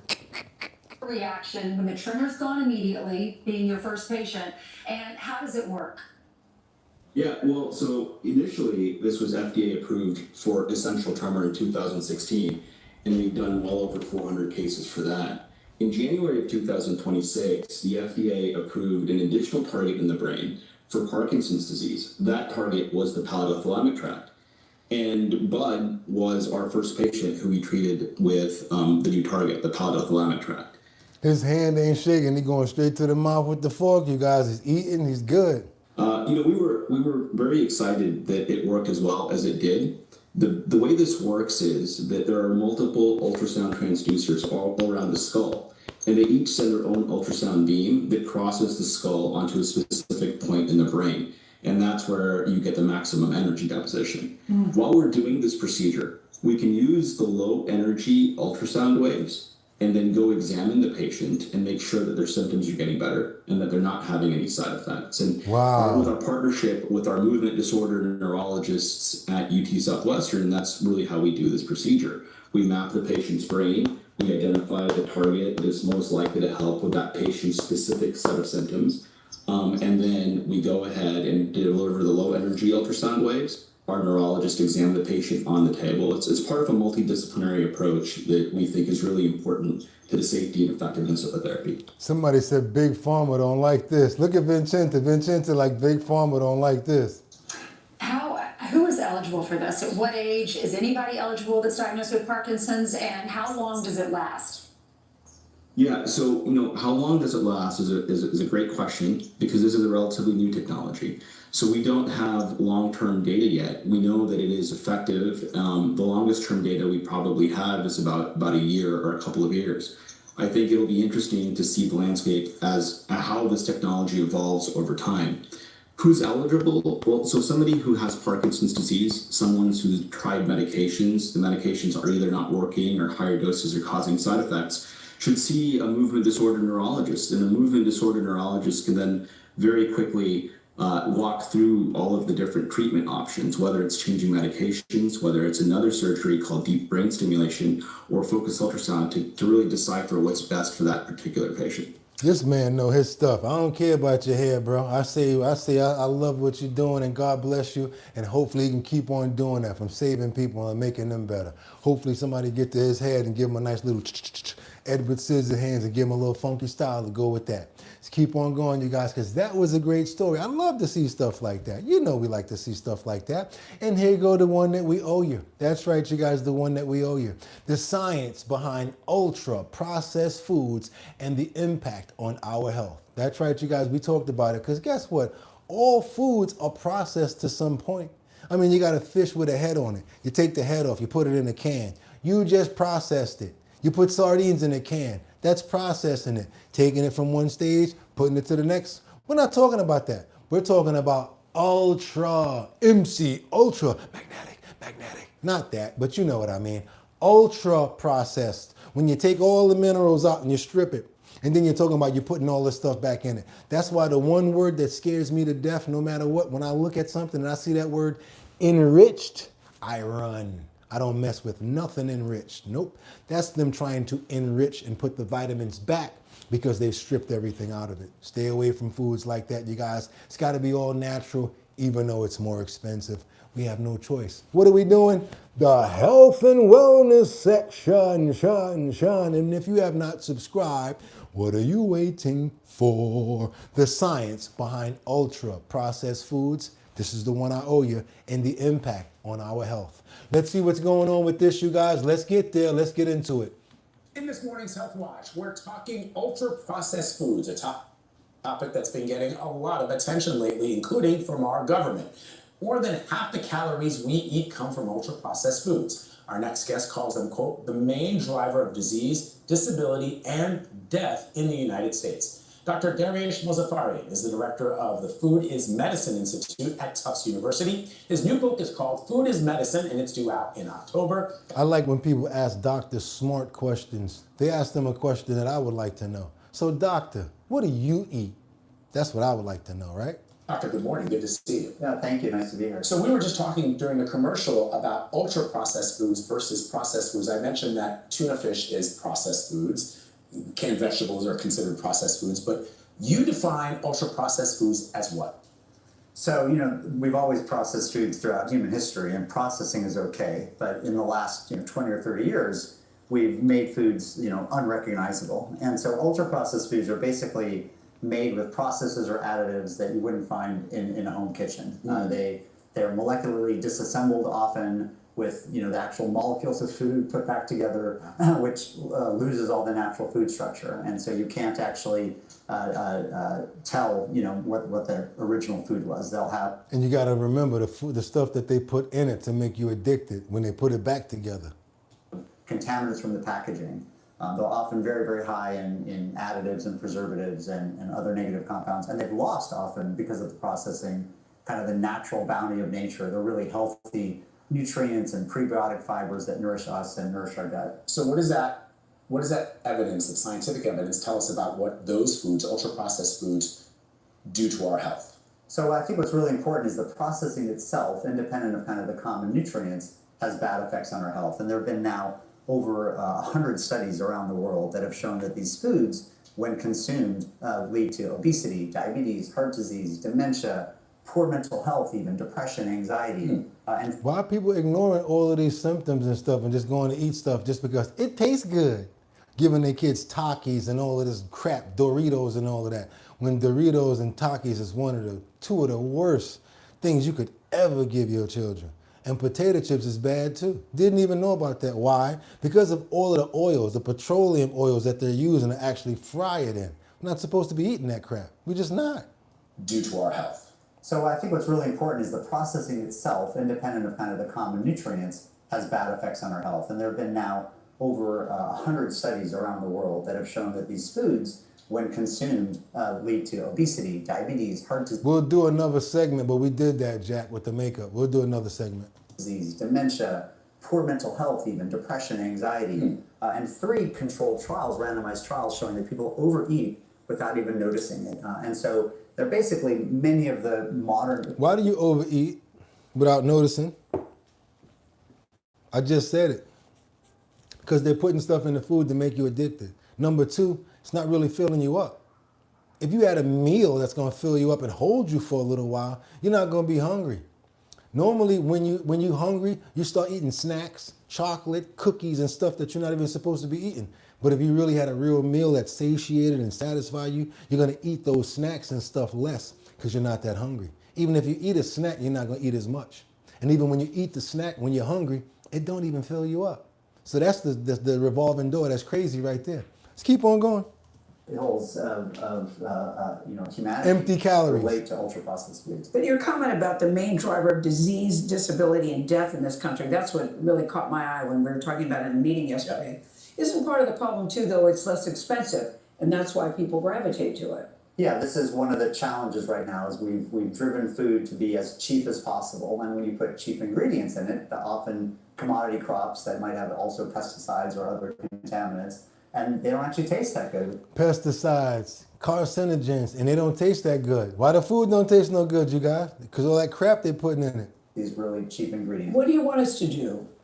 Well, I think we need to first have transparency, and we need to be able to tell Americans what ultra-processed foods are. It's very complicated if you go in a grocery store and look, and there's two cereals. One might be ultra-processed, and one might not be. And to have to look at all the ingredients and have a PhD in nutrition and MD is just not fair. So I think we really need to first define them, and I would like to see a label, just a transparency, a label of which foods are ultra-processed and which are not. Well, so speaking of labels, I think the thing that we always hear is if you look at the label and you see something that you can't pronounce, Or then you even more shouldn't than do 5 it. ingredients. Right. It's like, don't do that. What's your take on this, though?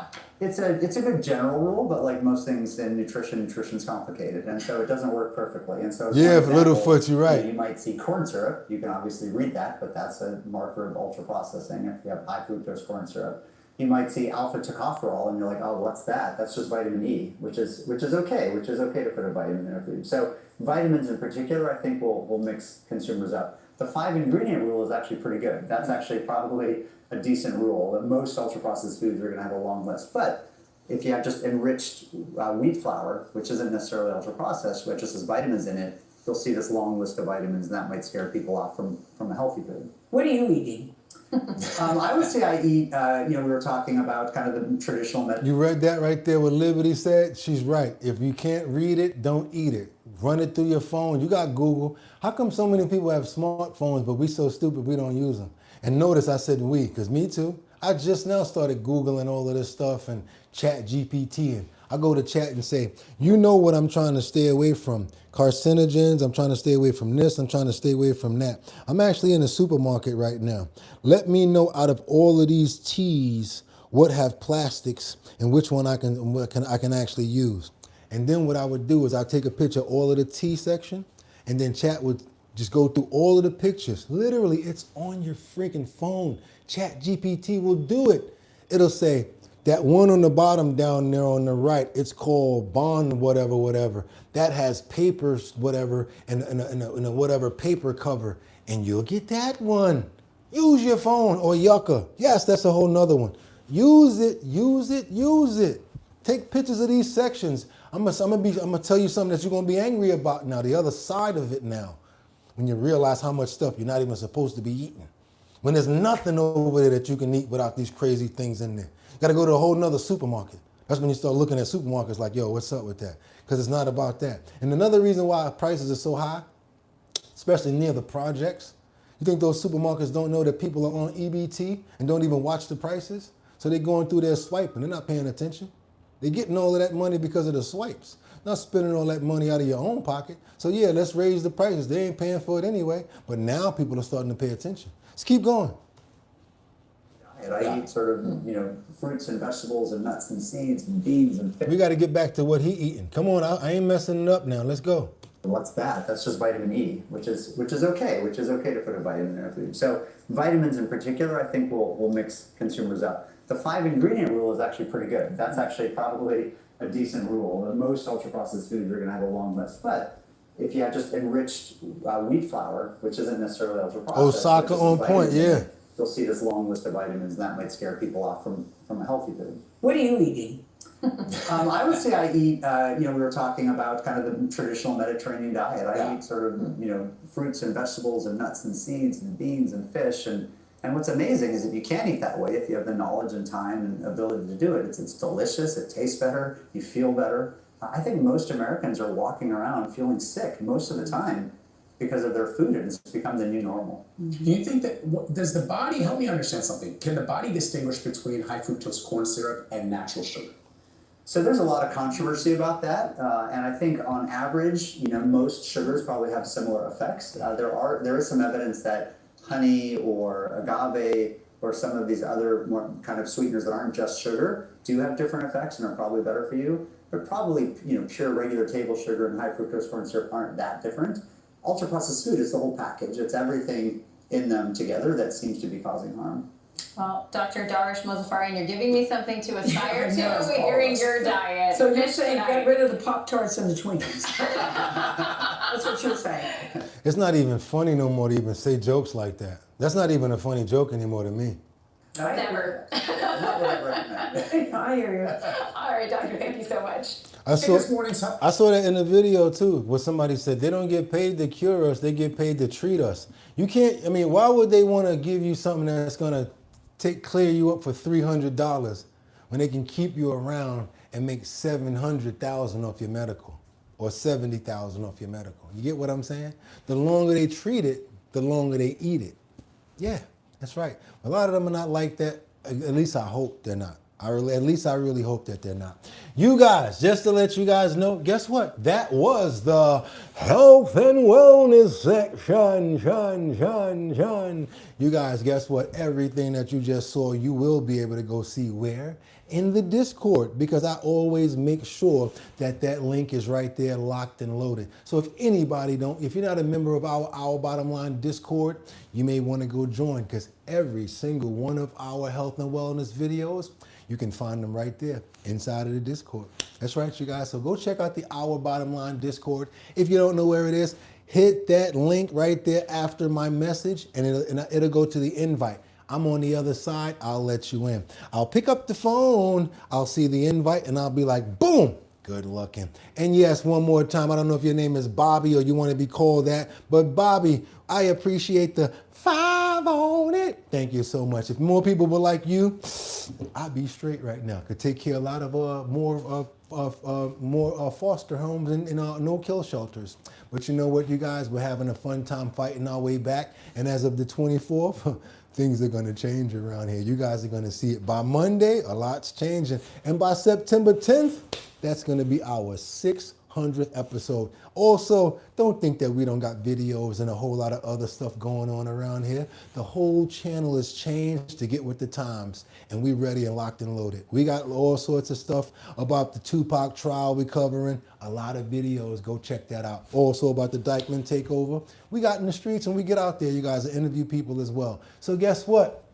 You guys want to see more of me? I want to see more of you. Stay on the channel and stay tuned in. And again, remember to subscribe to all of the people that we bring you to, whether it's Moves Method, whether it's the body protocols. Make sure that you guys show the love there as well, because I couldn't give you guys this input and this information without getting it from them. And I also promised them that I would be sharing in the audience as well. And it's only right, because they're the reason why we have a successful health and wellness section, and we're going extended right now. Just to let you guys know, we're in the extended segment of Our Bottom Line. Even though we're supposed to be here, we're still extended. And guess what? I love cats, I love dogs, I love all animals. But guess what? For some reason, some animals just stand out, and I just want to take them home with me.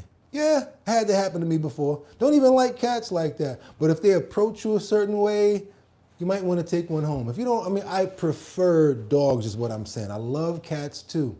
I just prefer dogs. I'm just a dog lover. But yes, I would have a cat. This cat right here, chilling outside, I guess he's comfortable because the neighborhood knows him and his buddies. He'd probably get kidnapped and have to come home with me. Just lovable, you guys. I'm talking about some people and some animals, just the way that they show love. You guys, I'm just gonna let you see it and you get what I'm talking about. If you had the time and you had the space, and you walked up on this cat, you'd probably bring him home too. Check this out. He's not gonna bring him home, but see what I'm talking about. Check this out. We got a gentleman that says every time he sees this preferred kitty right here, he always gives him a hug. the cat gives him a hug. Check this out, you guys. Hugsy. So because of that, he's named him Hugsy. Boy. How are you, my boy? Good morning. What? What? Yeah, Hugsy and his famous hugs. He likes to give hugs. And meow. Yes, he's a really affectionate kitty. Hugsy, can I get another one? Oh, this kind of hug. Okay. Okay. Oh, look at you. Look at you. See, this is the kind of cat you mess around and be like, you know what? What are you doing out here? Why are you all alone? Okay, I'm taking you. Come here, big boy. Oh. And his markings are cool, right? I like the way he's vocal. I love animals that make noise, that talk. You're the big boy, aren't you? Oh, no, I do. He knows him, you can tell. Hugsy. Somebody said that cat will steal your wallet. Look, AB said I would have definitely took him home. You see what I'm talking about, KB? You see what I'm saying, right? Who's there? I'm the kitty. I'm the kitty. And you can tell he's paying attention, listening. Hello. Hugsy. Yeah, that would be hard right there. But I'd be like, yeah, Hugsy. They'd be like, yo, whatever happened to Hugsy? Oh, he in the crib. He chilling. Hugsy doing his thing. Got a shower. Took him to the vet. You should see him play with his toys. When the cat tries to mobile phone, she's the center of my attention. Okay, cat's in his, okay. What else? Yeah, he would end up coming home with me, says Theo. Okay, Yada Dean says, okay, cat burglar. Yeah, Justice. You know, you could send them all little things to do. Join our Discord. Posting links in the comment sections after the show. Our bottom line, download the app, request to join, and just guess what, you guys? Chat and hang with all of the Our Bottom Line fam. If you guys got any questions, I guess that's the time to start asking the questions now. Because I did say I'm going to do a Q&A.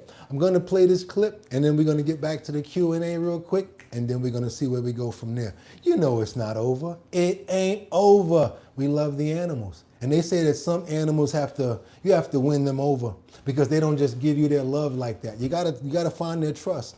I don't blame animals for being that way, to be totally honest with you. To be totally honest with you guys. So guess what? Even horses are that way.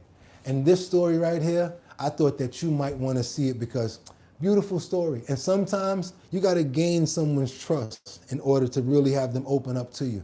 So that's what she did. Even though she didn't think that it was going to work, she fell off of him over 50 times and still didn't give up. Would you get up and still keep on getting on a horse after the first or the second time that he throws you? This girl shows a lot of respect. Let's get into it, you guys. That's right. This horse won't let his favorite person do chores alone. But look where he came from at first. Let's keep on going, you guys, because even horses know our love. Check it out. Horses are very smart. Caspian. When I'm cleaning, he always tries to help me somehow, even though it's not always helpful. Baby, stop! Really? He's always trying to help, even when it's not very helpful. Or he'll tug at my clothes with using his lips and smacking me with them on my back. Stop. And then he follows me around wherever I go, like a puppy. Because all he wants is my attention. And it's honestly the best feeling to have him care about me like that. Because just 4 years ago, he wouldn't let me anywhere near him.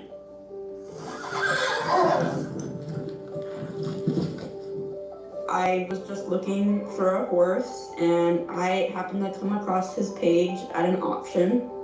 I knew nothing about him. I just instantly felt connected to him. But as soon as I walked into the pen, he would walk away from me. He would duck and rear, and I fell off over 50 times. Come on, Caspian. Come on. By the way, his name is Caspian. Good boy. I wasn't exactly sure what had gone down that made him that way. What's up, But Casey? I did figure out through looking at the auction records that he had been brought back 3 times. So you think Caspian probably feels a certain way because they keep on bringing him back? And believe me, there were a few times that I just broke down. But at the same time, I couldn't just give him up. So I started working with him and changing my ways. I just started really, really slow and at his pace, sitting with him in his area just for hours. I like this because she knows what he can do and he knows his limitations and what he can do and achieve, right? But let's get to know each other before we do all of that, because I don't really trust people right now. I don't blame Caspian. And that's where he felt safe. And, would give me a few sniffs. It was definitely a glimpse of hope in my darkness. After around 2 months, I was able to stand next to him. I was able to groom him.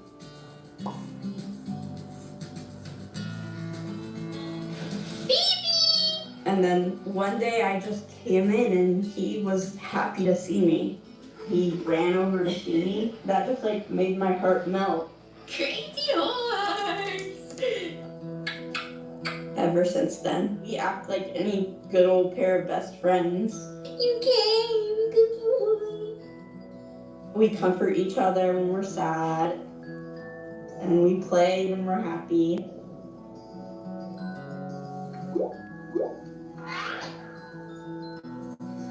I know he had not had the best life before coming to me, but I've done everything I can to make sure that he's listened to and his opinions matter. And I think that we were meant to be together, no matter our hardships.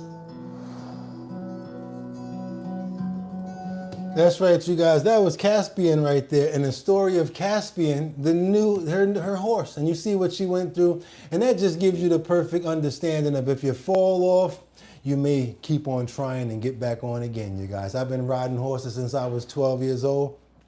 Started off at the Prospect Park, a little thing that they used to have at the Prospect Park. My uncle used to take me every birthday. Come on over here, boy. I'm going to take you out to Prospect Park for your birthday so you can ride the horses. And the next thing you know, it became tradition. Until one day we were riding, he fell off and he tried to get back up and the horse reared him and kicked him in the head. Didn't even remember what happened to him. It's been years since then where I kept on having to be telling him what happened. Went to the hospital and everything. It was pretty bad. So he never remembered what happened to him. Or he healed up 100%, honestly with you, but he never actually remembered. I used to always have to tell him, remember that time that horse kicked you? No, tell me what happened. Had to tell him every time. Yes, got to be really serious and careful about that because that pressure that they can hit you with is not crazy, you guys. Again, Q&A. Any questions? Let's go. Any questions, you guys? You got any questions over here for your boy Boogottinyc? Any questions, you guys? I know you guys are probably leaving, but I'm sure that anybody may have some questions about the show, questions about the fact that we're coming up on our 600th episode, and we'll be celebrating that on September the 10th. Whoever hasn't subscribed to the channel, what are you waiting for? We're on our way to 75,000 subscribers, and we almost, I think we started 2 years ago, we were at the 20,000 mark, so I don't really care what everybody else is doing. I know we went up at least, 100% over here on our show. Things may be slow, things may be crazy and slowing down, but we're still gonna keep on pushing. Get a little, awesome, Littlefoots. When are we seeing the new t-shirt? I will show you guys that, I think it should be done by Saturday. Saturday's episode, you'll be seeing a new t-shirt. You'll be seeing that on Saturday. I'll get that to you. 75,000, that's right, you guys. We're on our way, we're doing our thing. Anybody got anything else for me? When are we seeing a t-shirt? What made you want to start this channel? A friend of mine named Kawan was like, yo, I think you'll be dope at doing YouTube. You crazy, you always laughing and stuff. And my nephew told me back in the days, he's like, you always saying bottom line. You always say bottom line. Because when I'm talking, I always be like, man, hell with that. What's the bottom line? Bottom line is this. Bottom line is that. I said, you know what? That'd be a good name for a show. Yep. So that's why I did Bottom Line, and that's why I did the show. And of course, once I started moving up and stuff like that, going crazy, yeah, what's that? Likes today, almost 600 last week. I don't care about those numbers no more, bro. We don't care about that anymore at all because we don't know what's going on with that. And the fact of the matter is we still going to keep on bringing a good show. I got too many people here that are dedicated to seeing real content without worrying about what numbers we're doing. We don't have a worse show. It didn't get worse. You guys that have been here since day one, let's really talk about it. Because I got a question for you guys. And let's put me on the stage with a different way. Y'all telling me that this show didn't get better over time? That the way that we formatted the show didn't get better? That we don't have more real stories to talk about? I haven't got better at it as a host? That this is more rounded and you don't like coming here and it's a great feeling? That's why I know that it's not us. It has nothing to do with us. It has to do with the machine. And yes, we took a little hit when it came down to the community, whatever. But I'm going to just keep it 100 with you guys. I'm not stupid. And they messed up because they let me come back. Once I prayed to God and I said I'm going to come back and keep on busting my butt, as long as I got one person, I'm going to keep on going. And every time I notice we only got 5,000 views, 3,000 views, I got to keep on reminding myself, well, Bugatti, you did tell the Lord if he let you come back, you're going to do what you got to do, right? And I'm not even worrying about what nobody else is doing. I'm not worrying about no algorithm or nothing like that. I'm spreading out now. We're diversifying. How about thank you, YouTube, for letting us know not to put all of our eggs in one basket? How about now we're doing great on Instagram? How about now we're doing phenomenal on other platforms like Facebook, video, crazy over there. They about to start busting the check. So you know what? You need to start doing some stuff other places, Bugatti, and spread yourself out. So again, thank you, YouTube. And now that they're changing things again, Monday.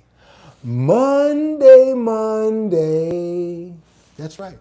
Last month they changed something in YouTube. And just so you guys know, ain't nobody mad at what you're doing.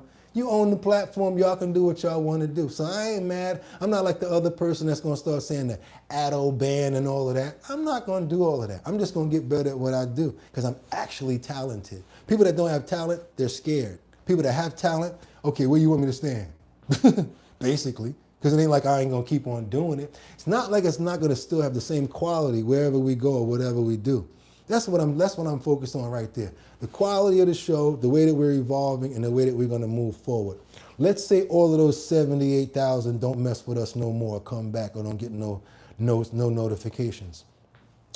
I told the Lord I'll start from 1. So we about at 5,000 when I said that 1. Now that's 5,001, 5,002. I'm working my way back up mentally like I had 1 following right now is what I'm trying to tell you guys. I'm not letting those numbers mess with me because I know for a fact that I'm good at what I do and we're phenomenal at what we do over here. So we're not going to let that get to us straight up and down. We're just going to keep on working.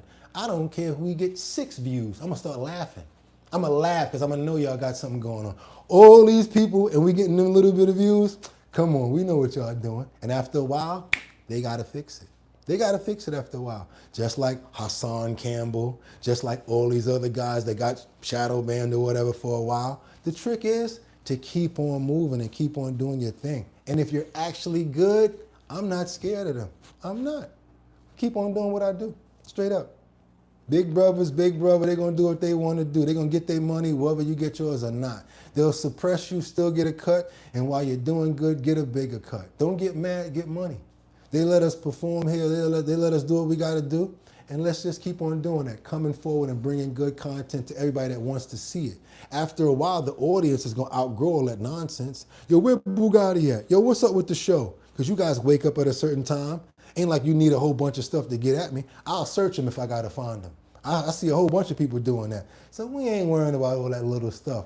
And yes, we're going to grow and grow and grow and keep on doing what we're doing. Why?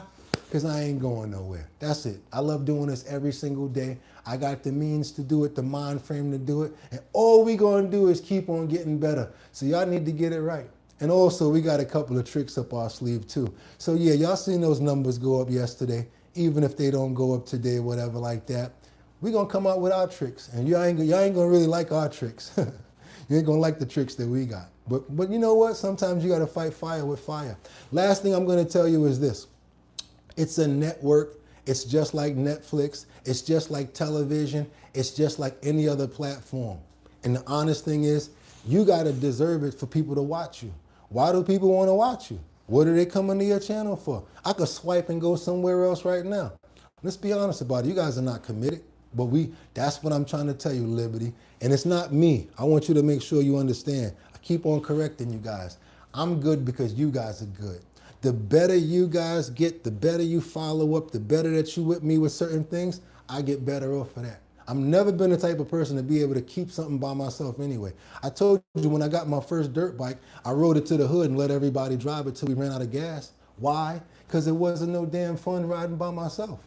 It was fun when other people come around the corner, yo, that was crazy, yo, you know, stuff like that. I just happened to grow up like that. Instead of wanting the party to be about me, they used to be like, yo, where the party at? Because we know you know where it's at. And if it's my party, it's going to be fun because I put things there to make you have fun. I like to be the life of the party, but a different way. And I'm cool with that. So I'm not worried about none of that crap. Y'all wanted me to get creative? Oh my God. Thank you. Because now it's like I can't put the camera down. I'm going outside to lunch. I'm about to sit down and talk to y'all over here. Oh, you really want more? Thanks for telling me. Because now that you said that, that's what you're going to get. Bugatti all day. You see I'm going extended right now and don't even care, right? Yeah. Committed to you guys no matter what. We're going to get better. We're going to get a better filter of people. The Discord is going to grow. We're going to get money regardless of on other stuff. The numbers is going to go up regardless. I'm going to do a whole bunch of other stuff.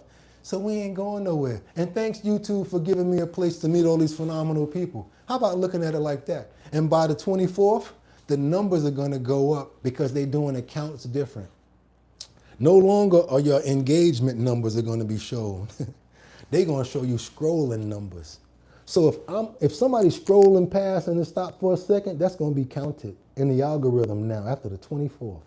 It don't even matter if they land on it. That's the new thing that they're doing. So even if you scroll by, so now us as creators got to look at two things. The scroll by numbers, which is going to look crazy, especially with a show like ours, right? And then we go to the backside and see the engagement, because that's the part that we actually get paid for. After they stay there for a second or longer, that's called engagement. But if it's scroll by, we're still going to get those numbers to boost us up, I guess, because we beefing right now. Ain't nobody stupid. Oh man, if I really could talk. But yeah, so they're going to give us these slide numbers, engagement numbers, and we get paid off of what we actually do. It's kind of like when you go to work and you don't clock in, but you're at the meeting, and then they tell you to clock in. You don't get paid for the meeting, but you get paid for the clock in hours. Kind of like that. But you know what? I don't care. We're still going to do our thing, and we're going to keep on being good. Bugatti, will you go check out the government grocery stores for us? I'm going to do that because you guys told me to, and because I got all of my best content from you. Everything that you guys tell me to do, I do it. So yes, I'm going to do that. Bugatti, next on the streets? Okay, how about I go to one of those Mom Dami stores and see if it's open and see if there's actually something going on over there. Walk right in, because y'all know me. I'll pick up the debit machine thing, right? Y'all seen me do it before. Go check out the Dykeman video when I did that on Dykeman about that JT fruit stand that they found out over like 30 people have already lost their food stamps over there at that JT Food Stamp Incorporated. I mean, JT Fruit Stand Incorporated. It's on Dykeman Street, and it's in the Dykeman Overtake video. They've already got over 30 people that have complained that when they swipe their EBT card in there, that they probably spent like $8 on vegetables, but by the next day, their entire EBT card was wiped out. And that's the one, I actually went into that store the other day, picked up the ATM, the debit machine. Nobody was in there. Gave me a perfect idea of how somebody probably did that.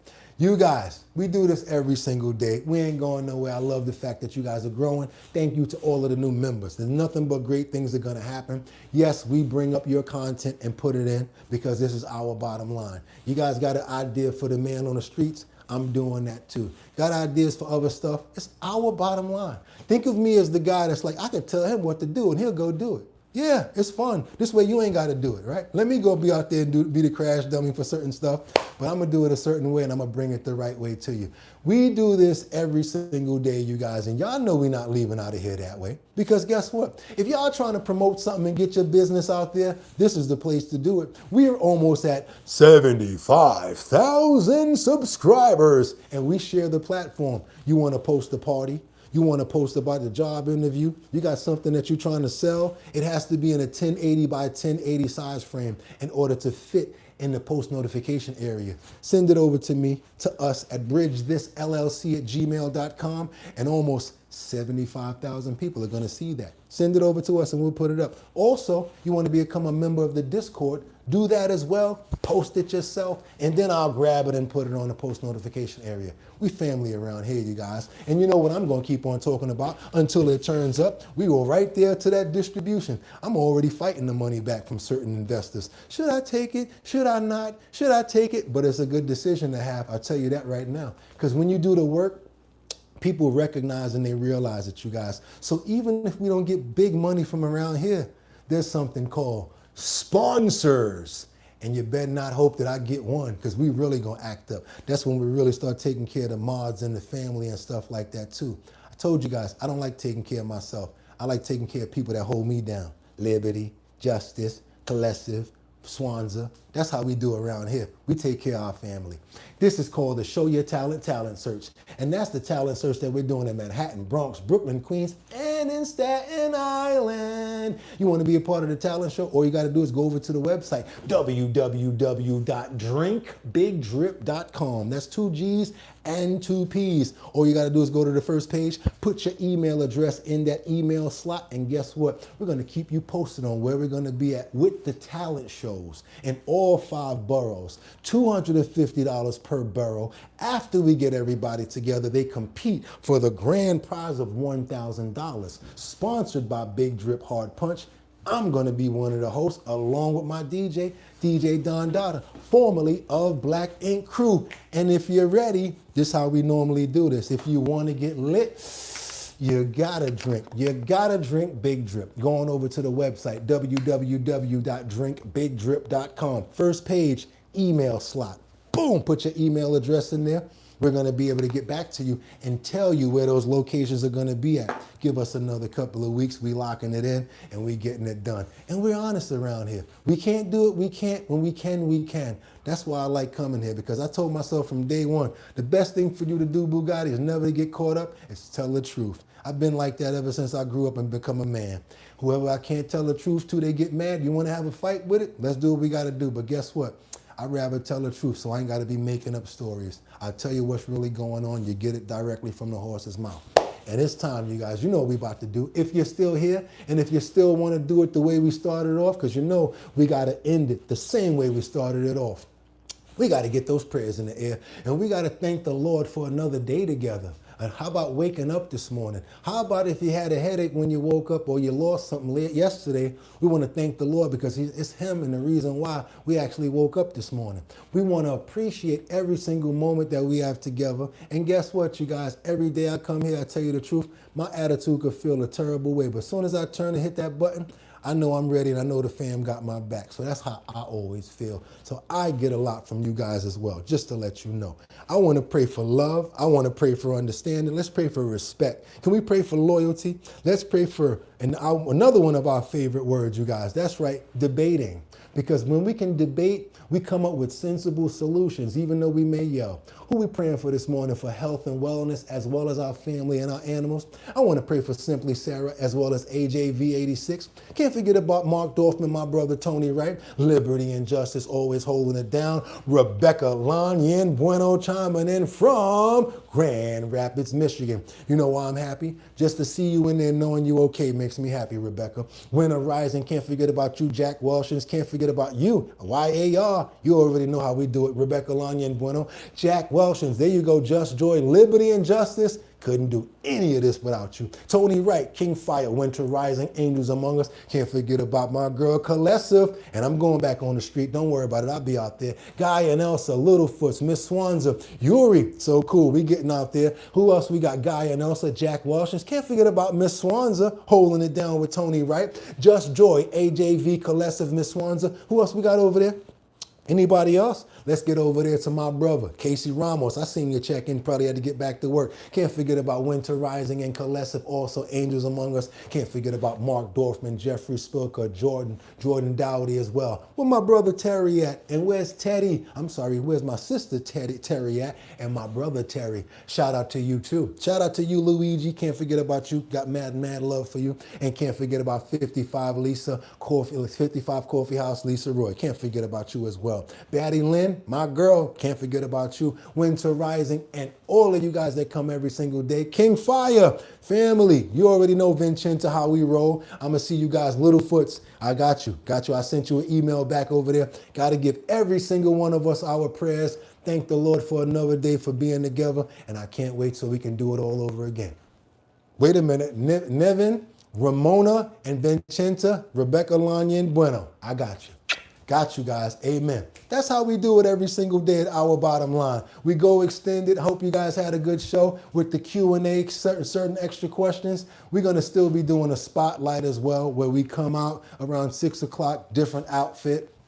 And I'm able to really sit down and talk to you guys. Again, we do a lot of numbers and a lot of following when it comes down to us going live. So yeah, if you guys like hollering and like being around, guess what? We're going to do more of that. We're going to get back on the streets, do some more wide angle things. And yes, check out the Dykeman video. We got a new video going up today as well about the Tupac and Keefe D case. Did a little bit of insight about what we feel on the case. And we're going to be all over everywhere, you guys. Follow us, Our Bottom Line, Instagram, TikTok, YouTube. Thank you again for the inspiration, YouTube. We do appreciate it, and telling us to spread that peanut butter real thin. And I'm your boy Boogottinyc. And like I always tell you guys every single day that we're here, whether it's trending topics, current events, or the health and wellness section, this is Our Bottom Line. Not my bottom line, Our Bottom Line. HOUR is an hour. Had to split that up. Put the plus there because it's ours. So make sure you spell it right. Our Bottom Line. I cannot do this without you, just so you know that. It's your boy Boogottinyc, and like I always tell you, y'all could have went anywhere. Fact of the matter that you came here to chill with me Thursday on Hump Day, I appreciate you. Can't wait to see you win. Boom, boom, just got paid. Boom, boom, Friday night. Boom, boom, party hunting. Feeling right. That's right, you guys. Friday morning. I will be right back here in about 20 hours to do it all over again. That's right, you guys. Y'all could have went anywhere. Fact of the matter that you came here to chill with me, I appreciate you. I see you guys on Instagram. Make sure you join that Discord, and I appreciate you guys. Any health and wellness ideas, come on and send them in. Littlefoots, Money Tree, you're back up again for another video tomorrow, right here on Our Bottom Line. Y'all could have went anywhere. Fact of the matter that you came here to chill with me, I appreciate you. So I'll see you guys in the morning. Get 'em!